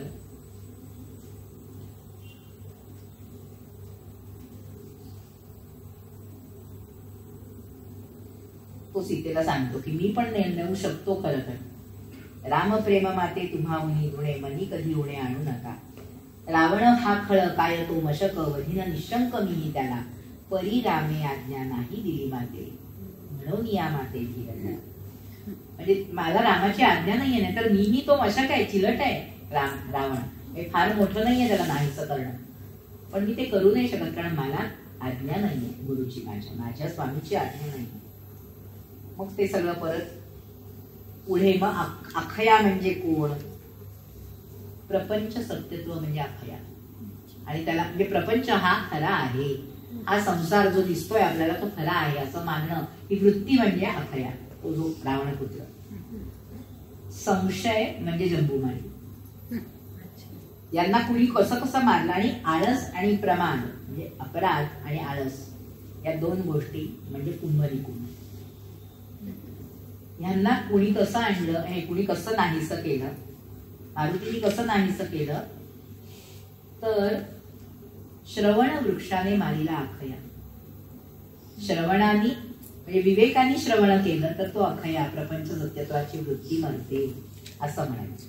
आणि शिळेने संशया मननाने, मननाच्या शिळेने त्या संशयाला मारलं. नाहीतरी संशया जेव्हा येतो माणसाच्या मनात छोटासा संशयाचं एक बीज पडतं आणि जेव्हा असं होतं तेव्हा होतं काय हो, विचार तुम्ही करत नाही, अविवेक जागतो आणि तो आपल्याला नाहीसा करतो. त्यामुळे संशयाला मारायचं असेल तर विचार विवेक हेच त्याचं साधन आहे. त्यामुळे मनन करणं हे त्याचं गरजेचं आहे त्याच्यासाठी. मग अहंकार पुत्र इंद्रजित काम, तो कसं कसं काय काय करतो ते निघाय.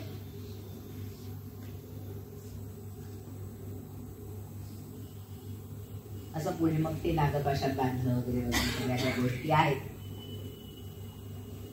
शेवटी एक तो एक वेगळी कल्पना मुद्दा म्हणून सांगते की हनुमंत त्याला उपदेश करतो ना की बाबा रे तू सीतेला सोडून दे, हे काही बरोबर नाही वगैरे वगैरे. तो म्हणतो याला गुरुदक्षिणा दे रे, आणि मला गुरु उपदेश केलाय. ही कल्पना खूप मजेशीर आहे की रावण म्हणतो गुरुदक्षिणा म्हणून याला शासन करा. अशी पद्मश्री कल्पना आहे. त्यानंतर एक छान आणखी कल्पना अशी आहे की तो येतो सगळा परत इकडे येतो प्रत्यक्ष. मग परत इथे सगळे जातात सेतुबंध हे करून.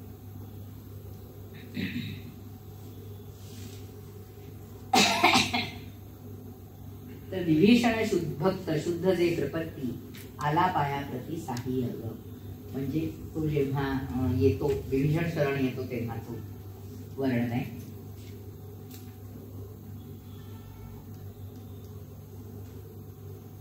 तिथे सागराला तुम्ही पालान घाला किंवा सागराला शासन करा, त्याशिवाय तो हे करणार नाही असं सांगतो जेव्हा, तेव्हा विरागाग्नी बाण सोडावा भीषण, करावा शोषण मोहाबिहा.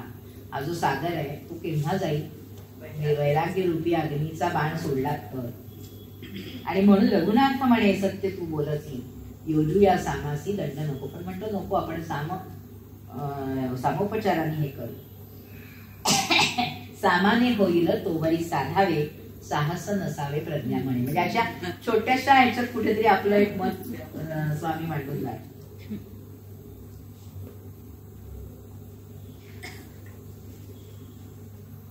तो जो त्रिकुट पर्वत, शास्त्रांचा विचार तेची हो पर्वत, नानाविध मत थोर थोर, नळ निळ तोची अभ्यास जाणावा. अभ्यास कोण तो सेतू बांधे, त्या भवसागराला पालाण कोण घालेल, किंवा पलीकडे जाता कधी येईल, कुणामुळे येईल, तर नळ निळामुळे म्हणजे अभ्यासामुळे. शास्त्रांचा अभ्यास केला तर ज्ञान होणार आहे, भवसागरा पार जाता येणार आणि शांतीची प्राप्ती.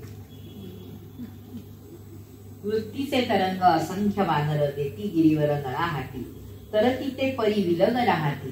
कारण वृत्तीचे तरंग आहेत ना, ते जे वानर देतायत सगळे हे शिळा सगळ्या, ते वृत्तीचे तरंग आहेत, त्यामुळे ते तरत नाहीयेत, तरंगत ते असे सारखे बुडतायत आणि हे होत आहेत.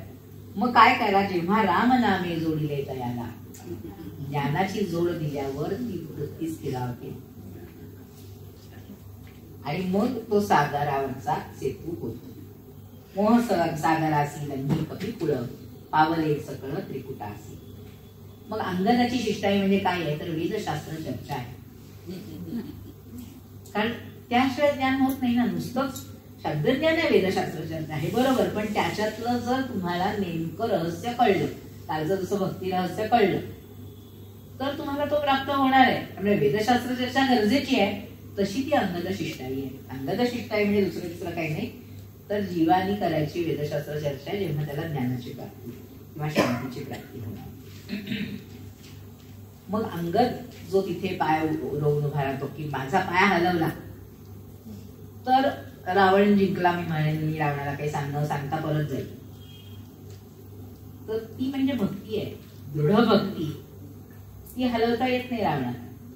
अगदी सगळ्यांना इतरांना हलवता येतच नाही, पण रावण त्या भक्तीच्या पायाशी लीन व्हायला आल्यावर तो म्हणतो, अरे झालं का तुझं, संपलं का अवसर, की तो परत असा मागे जातो असं दाखवलं.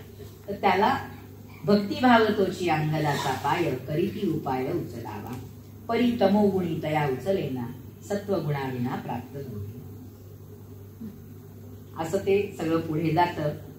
शेवटी त्यांनी काही एक जे सैन्याचे विभाग केले, त्या सैन्याच्या विभागांनी लंकेच्या 4 दारांवर ते सगळे आपली सेना विखुरली. त्यात मंद, मध्यम, तीव्र आणि तीव्रतर असे 4 विभाग त्यांनी केले. हे साधकांचे विभाग आहेत. आणि त्या साधकांमध्ये अंगद, मारुती, देवी, जांबवंत, सुग्रीव, विख्यात, तीव्रतम म्हणजे यांच्यापेक्षा आणखी पुढचे हे 4 जण. आणि त्या अहंता दुर्गाची, रावणाच्या त्या लंकेच्या दुर्गाची 4 दारं कुठली, वाणी, हस्त, उपस्थ आणि उदर. कारण यामध्ये सगळं अडकतं ना, देहाच्या सगळ्या गोष्टी त्यामध्ये अडकतात. त्यामुळे पुढे किती त्यांनी नरांतक, विप्रांतक वगैरे हे जे जीवांतक, तृणांतक, कोणी धनचोर, दाराहर, जुगारी, हेमाचे तस्कर, हे सगळे जे ते त्याचे प्रकार दिले. कशाच्या आहारी जाऊन, म्हणजे हे जे 4 दारं दिली आहेत, त्या 4 दारांच्या आहारी जाऊन हे सगळे लोक जीवाला या संसारात ओढत असतात, या भवसागरात बुडवत असतात. त्यांचा पाडाव करायचा असेल तर आपल्याला या साधनांची हे घ्यावी लागेल. परत सांगा. हा 4 दारं त्यांनी उपस्थ, उदर, हस्त आणि वाणी. उपस्थ म्हणजे जननेंद्रिय, उदर, उपस्थ, वाणी आणि हस्त. वाणी आणि हस्त या 4ही मध्येच माणसाचं सगळं अडकलेलं आहे. कारण सगळे भोग त्याच्यात, आणि त्या भोगामध्ये माणूस अडकला की सगळे हे असे लुटेरे जे आहेत, जे सगळे शत्रू आहेत, ते त्याला पळवतात, भवसागरात बुडवतात. त्यामुळे ह्यांचा आधी हे केलं पाहिजे असं त्यांनी अगदी छान सांगितलंय. पुढे अहंता रावण पळत या नटावी, म्हणजे हे सगळे जेव्हा ते त्यांना उधळून लावतात या सगळ्या शत्रूंना ह्यातून निर्माण होणार आहे, तर तेव्हा मारुती विवेक झाला सर्वा पुढे काढी तो वाघाडे राक्षसांचे. रावण त्या लोकांना अडवतो त्याच्या सैन्याला की पळू नका, पळून जाऊ नका, पण मारुती विवेक झाला सर्वा पुढे काढी तो वाघाडे राक्षसाची.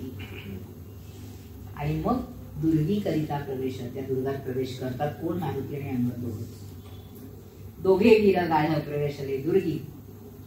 आणि मग ते त्रिकुट शिखरावर सगळ्यांना फेकतात, मग राम त्यांना मुक्ती देतो. असा सगळा हे ठेवलाय. असे खूप आहे, पण शक्य तितकं सांगण्याचा प्रयत्न करते. मग कसा कुंभकर्ण कसा येतो आणि मग त्याला कसा नाश करतो किंवा त्याला कशी मुक्ती देतो राम.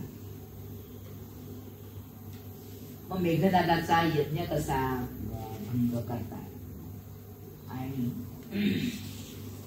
एक सगळ्यात एक चांगली कल्पना सांगतात, हे आता खूप आहे अजून त्यामुळे सांगत नाही पुढे, पण एक चांगली कल्पना कालच्याही म्हणजे तुलसी रामायणातलीच ती कल्पना स्वामींनी इकडे घेतली आहे. की ती कल्पना अशी आहे की रावणाला मारणं अशक्य नाहीये. त्याचं एक मस्तक तो इतक्यांदा छेदतो तरी परत मस्तक निर्माण होतात, हृदयात का बाळ मारत नाहीये राम असा प्रश्न सीतेला पडतो. तेव्हा त्रिजटा त्या तिथे म्हणजे तुलसी रामायणात तसा पूर्ण उल्लेख आहे, ती सगळी पूर्ण कथा आहे किंवा संवाद आहे तो. इथे फक्त स्वामींनी त्याचा उल्लेख केलाय की का मारत नव्हता राम त्याच्या हृदयात बाण.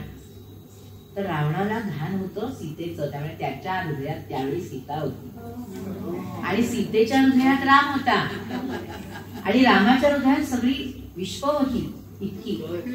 जर त्या हृदयात बाण मारला, सीता त्याच्या हृदयात असताना, तर इतक्या सगळ्यांचा नाश आहे. म्हणून राम केव्हा बाण मारेल, त्रिजटा सांगते केव्हा बाण मारेल, जरा रावणाचं लक्ष इकडे तिकडे होऊ दे, विचलित होऊ दे. म्हणून न कळता राम त्या मस्तकांचं छेदन करतोय का, तर कधीतरी त्याचं लक्ष विचलित होणार आहे आणि ते लक्ष विचलित झालं की तो हृदयात बाण मारणार आहे. कारण त्याच वेळी सीता तिथून हल्लेली असणार आहे. जेव्हा स्वतःच्या जीवाचा माणसाला भय निर्माण होतो की आपण टिकणार की नाही, तेव्हा सगळ्या गोष्टी जशा दूर जातात तशी सीता तिथून हलणार आहे आणि ती हल्ली की तो बाण मारणार आहे असं त्रिजटा तिथे सांगते तुलसी रामायणात. काल तो एक हे सांगायचा राहिला, तोच आज इथे स्वामींनी शेवटी सांगितलंय की असं होतं. मग आणि तो हजारदा म्हणजे पुन्हा पुन्हा मस्तक छेदायला लागल्यानंतर रावण विचलित होतो. तो क्षण पकडून राम त्याला बाण मारतो. ज्ञान बरोबर त्याचा वेध घेता अहंतेचा आणि मग सगळं विरस्त. इतकी सुंदर कल्पना, ती सगळं खूप छान आहे. पुढे पण असंच स्वामींनी शांतीपर्यंत मग कसे सगळे पोचवतात रामाला, की राम कसं सीतेला बोलवून घेतो वगैरे असं सगळं लिहिलंय. अतिशय सुरेख आहे. खरं तर मुळातून खूप वाचण्यासारखं आहे आणि खूप सांगण्यासारखं आहे, पण हे असं सांगत राहिलं तर वेळ खूप होईल, त्यामुळे इथे थांबूया. एक ह्यात सांगायची गोष्ट आणखी अशी की हे जे स्वामींनी लिहिलंय ना, तसं ते वाचताना मला एक आमचं प्रबोध चंद्रोदय नावाचं नाटक आहे संस्कृतमध्ये. श्रीकृष्ण मिश्र नावाच्या एका संन्यासी माणसाने लिहिलं ते नाटक आहे. काय आहे त्यात? हेच आहे, इथेही विवेक महामोह असे दोघं एकमेकांचे शत्रू. शांती भक्ती हे विवेकाच्या पत्नी आणि हे मुलगी, आणि सहाय्य करणारी सगळी अशी दंभ मोह सगळे षड्रिपू हे महामोहाची मुलं बिलं आणि त्याचे सेवक असं दाखवलंय अगदी ह्या श्रीकृष्ण मिश्रांनी हे नाटक. आणि शेवटी काय होतं तर प्रबोध चंद्राचा उदय होतो, म्हणजे ज्ञान त्या विवेकाच्या पोटी, विवेक आणि शांतीच्या पोटी ज्ञान निर्माण होतं आणि तो होणार आहे. म्हणून सगळे त्याच्यासाठी विष्णू भक्ती वगैरे सगळे त्यांना मदत करतात. तसं एक खूप छान नाटक आहे. नाटकासारखं अतिशय नाटकाचा फॉर्म त्यांनी अतिशय छान. संन्यासी होते ते व्यवस्थ, पण झालं होतं असं की त्या श्रीकृष्ण मिश्रांचा अतिशय लाडका आणि अगदी हातातोंडाशी आता उद्या हा अधिकारी होईल त्यांच्या मागे, उत्तराधिकारी असा एक शिष्य होता. तर त्यांच्या जिथे ते राहत होते तिथे एक नाटक मंडळी आली आणि त्यांनी त्या नाटकामध्ये इतकं सगळं छान वेगवेगळं काहीतरी निर्माण केलं आणि उभं केलं, हा शिष्य नेमका त्या मोहात अडकला. त्या नाटकाच्या कलासक्त मन जातं अशा ठिकाणी. तोपर्यंत त्याला कधी त्या गोष्टीचा अनुभव नव्हता, पण जेव्हा तो अनुभव आला त्याला, तर नाटक मंडळी बरोबर तो निघून गेला. श्रीकृष्ण मिश्रांना जबरदस्त धक्का बसला की अरे, म्हणजे ज्ञान आपण किंवा हे जे आपण शिकवतोय ते जर अशा तऱ्हेने कुठेतरी बाधित होणार असेल तर आपण त्या रंजक तऱ्हेने ज्ञान सांगितलं पाहिजे, ज्यामुळे आपला शिष्य किंवा त्याच्यासारखे इतर आपल्यापर्यंत येतील. परत या मार्गाकडे शिष्याला वळवण्यासाठी, त्याला परत आणण्यासाठी आणि त्याच्यासारख्या इतरांना या मार्गाकडे वळावं त्यांनी, यासाठी प्रवृत्त करण्यासाठी त्यांनी ते नाटक लिहिलंय. सगळं नाटकाच्या फॉर्म मध्ये, संस्कृत नाटक कसं असतं तसा सगळा आकृतीबंध त्या नाटकाचा त्यांनी व्यवस्थित सांभाळलाय. अतिशय रंजक पद्धतीने ते सगळं तत्वज्ञान, मनामध्ये निर्माण होणारा महामोह आणि विवेक यांचा संघर्ष आणि शांती, भक्ती आणि या सगळे षड्रिपू यांच्या मधलं जे द्वंद्व मनात चाललंय ते कसं आणि त्यातून ज्ञानाची निर्मिती कशी होते हे त्यांनी दाखवलंय. मला स्वामींचं हे वाचताना सगळं तेच आठवत राहिलं, कारण खूप साम्य. आता इथे फक्त संवाद हनुमंत आणि रावणाचा आहे किंवा अंगद आणि रावणाचा आहे, बाकी फार संवाद नाहीये, पण तिथे ते सगळे संवाद आणि त्या चुकून योगायोगाने, चुकून म्हणजे योगायोगाने, ऍक्सिडेंटली म्हणतात तसं मी चुकून म्हणते, योगायोगाने प्रसाद प्रकाशनाच्या जी देवभाषेचे देणे मराठीचे देणे योजना आहे त्यामध्ये संस्कृत नाटकं त्यांनी मराठीत निवेदनात्मक फॉर्म मध्ये आणली. कारण नाटकासारखी मराठी पण वाचली जात नाही अलीकडे, तर मग संस्कृत कुठे वाचली जातील म्हणून त्यांनी असं निवेदनात्मक किंवा कथात्मक पद्धतीने आणायला सांगितली होती. त्यात मी त्यावर काम केलं, तर ते मला सारखं आठवत राहिलं. हे जेव्हा वाचलं तेव्हा ते मला सारखं आठवत राहिलं. तर असं रंजक पद्धतीने वेदांत लोकांपर्यंत पोहोचवण्यासाठी जे अनेक प्रयत्न झाले, त्यामध्ये रामकथेच्या अनुषंगाने स्वामींनी हा एक छान प्रयत्न केलाय. मला माहिती नाही, वेदांताचा सगळ्यांचा अभ्यास असत नाही किंवा वेदांताच्या सगळ्यांना काही कल्पना असत नाही, पण मी माझ्या परीने स्वामींचं तत्वज्ञान तुमच्यापर्यंत रामकथेच्या माध्यमातून पोहोचवायची एक छोटीशी माझी काय म्हणतात त्याला धडपड केली. ती धडपडच आहे हे मला माहिती आहे, कारण ते सगळं स्वामींचं मनोगत तुमच्यापर्यंत पोहोचणं सोपं नाहीये. कारण मुळात वेदांत हा समजून घेण्याचा आणि शिकण्याचा, चिंतनाचा विषय आहे. पण तरी रामकथेच्या माध्यमातून तो जेव्हा समोर येतो, जेव्हा आपल्याला असं म्हणतात स्वामी की वासना म्हणजे शूर्पणखा किंवा चापभंग कुठला तर भव चापभंग, तेव्हा कळतं की अरे खरं आहे, म्हणजे यातून पलीकडे जायचंय तर शांतीची प्राप्ती, तर भक्तीची प्राप्ती हे कळतं. म्हणजे त्या सगळ्या गोष्टींना धरून जर वेदांत आपण अभ्यासला तर वेगळ्या तऱ्हेने आपल्याला नक्की कळणार आहे. अरुणाताईंचे आणि राजचिमढेरे संस्कृती संशोधन केंद्राच्या सगळ्या पदाधिकाऱ्यांचे मी आभार मानत नाही, पण त्यांच्याविषयी कृतज्ञता व्यक्त करते. खूप छान 3 दिवस मला आनंद मिळाला. तुम्ही सगळे श्रोते खूप आनंदाने आणि उत्सुकतेने यामध्ये सामील झालात, सहभागी झालात. समर्थ असं म्हणतात की सर्वांगी श्रवण करावे. तुमच्या सगळ्यांकडे बघताना मला जाणवतंय की तुमचं मन, कान आणि ध्यान सगळं इथेच आहे. कुठेही तुम्ही बाहेर जाऊ शकला नाही 3 दिवस असं मला जाणवलंय. मला माहिती नाही तुमचा अनुभव काय, पण सर्वांगी श्रवण करावे असे श्रोते मला मिळाले, त्याचा आनंद व्यक्त करते आणि थांबते. धन्यवाद.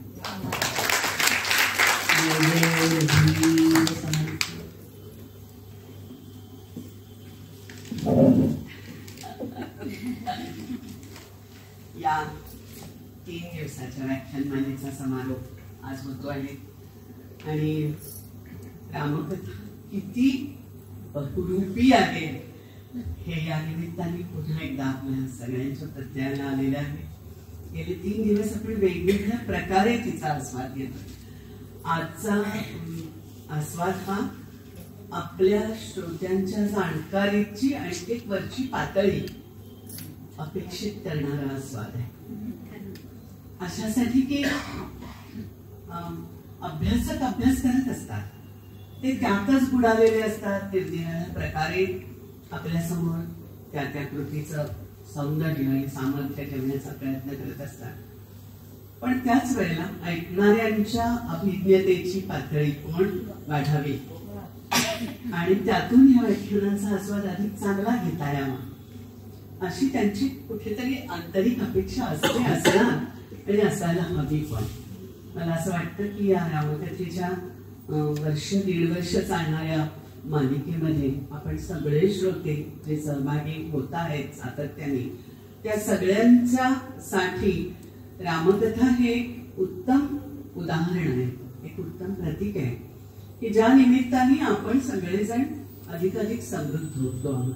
आपली रसिकता, आपलं श्रवणाचं भान हे अधिक समृद्ध होत आहे आणि त्या निमित्ताने आपण एक ज्ञानाची एक पायरी किंचित वर चढतो आहोत असा अनुभव जर आपण या सगळ्यातून घेत असू तर त्यासारखी आनंदाची गोष्ट नाही. ते भान आम्हाला आणून देणाऱ्या आमच्या सगळ्या वक्त्यांचे आम्ही ऋणी आहोत. तशा मी तसे आभार मनापासून मानते अंजलिताईंचे. त्या स्वतः PhDच्या निमित्ताने रामकथेकडे वळल्या, पण त्याही आधीपासून घरामध्ये त्यांचे वडील स्वामींच्या शिष्य होते, स्वामी गुरु होते त्यांचे. प्रज्ञानानंद यतींबद्दल अण्णांच्याकडून अनेक वार ऐकलेला आहे आणि धर्माचा एक अधिक उदार आणि कर्मकांडाच्या पलीकडचा अर्थ लोकांपर्यंत पोहोचावा यासाठी वेगळ्या प्रकारची धार्मिक चळवळच स्वामींनी सुरू केली. त्यातून हे निर्माण झालेलं जे त्यांचं वैभव आहे विचारांचं ते त्यांच्या कृतींमधून आपल्यापर्यंत पोचतं आहे. त्यांनी असं म्हटलं सुरुवातीला की हा योगायोग आहे की अण्णांच्या स्वामींच्या अशा संबंधातून ते आलंय. मला आठवलं की कालिदासांनी शाकुंतलात लिहिलेलं की यतिशजतीचा पदार्थ अनांतर खूप हेतू, तो आतून कुठेतरी एक आंतर हेतू असतो की जो बाहेर दिसत नाही, त्यामुळे बाहेर उपाधींवर तो अवलंबून नसतोच. तशी ती आंतरिक जोडणी आपोआप झाली असं आज मला म्हणावंच वाटतं. अनुराधा 3 दिवस गाते आहे, ती शेवटही आज आपल्याला रामदासांचे छान विरहिणी ऐकवणार आहे. ती मला म्हणाली होती की अगं माझा वय आता, माझा आवाज मला साथ देत नाही, मी स्टेजवरचे कार्यक्रम बंद केलेत, मी गात नाही. पण रामकथेसाठीही आली, माझ्या शब्दासाठीही आली आणि खरं सांगायचं तर आपल्या सगळ्यांच्या पुढे तिच्या जुन्या आवाजाची आठवण देत रामाचं चरित्र पुन्हा एकदा अतिशय सुश्राव्य पद्धतीने आपल्याला ऐकवण्यासाठीही आली. त्यामुळे त्याचा आनंदही आज आपल्या समोर आहे. रामदासांसारख्या एखाद्या विलक्षण मोठ्या रामभक्तांनी जे रामदास्यत्व आपल्या समोर उलगडलं ते किती आता मधली शतकं गेली, 3-4 शतकं, तरी सुद्धा आपल्या मनामध्ये त्याचं मोठेपण ते सतत निर्गिराळ्या निमित्ताने येत असतं. या निमित्तानेही पुन्हा एकदा अधूनमधून आपण त्यांच्याकडेच वळतो आहोत. हे तुमच्या लक्षात येईल जे इथे सादर केलं जात आहे वारंवार. त्याच्याबरोबरच यांनी आपल्याला जी सुंदर स्तोत्र आणि पद ऐकवली तेही एक आपली छान उपलब्धी होती. आपण सगळे जे दादू दयालांपासून किती सुंदर मिठं असं पद होतं ते तिथपासून आपण ऐकलं आणि त्याचाही आनंद आपण घेतलेला आहे. तेव्हा अंजलिताई आणि अनुराधा या दोघींचेही मी औपचारिक आभार मानत नाही. आपल्या सगळ्यांना झालेला आनंद मनापासून व्यक्त करते. परवाच सज्जनगडावर गेले होते आणि तिथल्या स्वामींच्या प्रसादाचं जे वस्त्र होतं ते आता मी अंजलिताईंना आज देते आणि केंद्रातर्फे असे आभार मानते.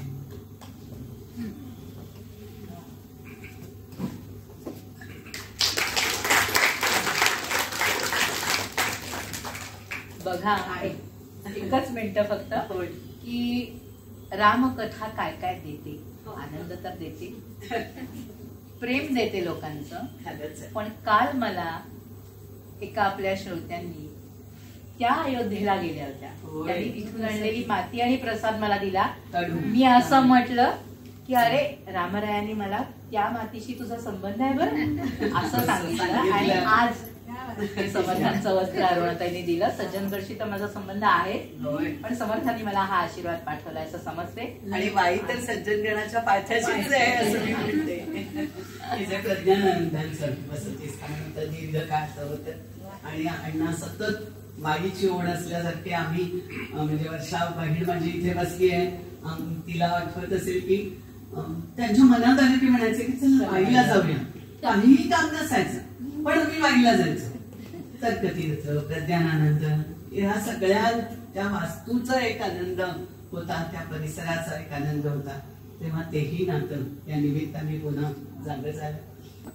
तेव्हा थांबूया. त्यांनी सुरुवातीलाच म्हटलंय तुमच्या माझ्या हृदयात आम्हाला त्यांनी आवाहन केलं.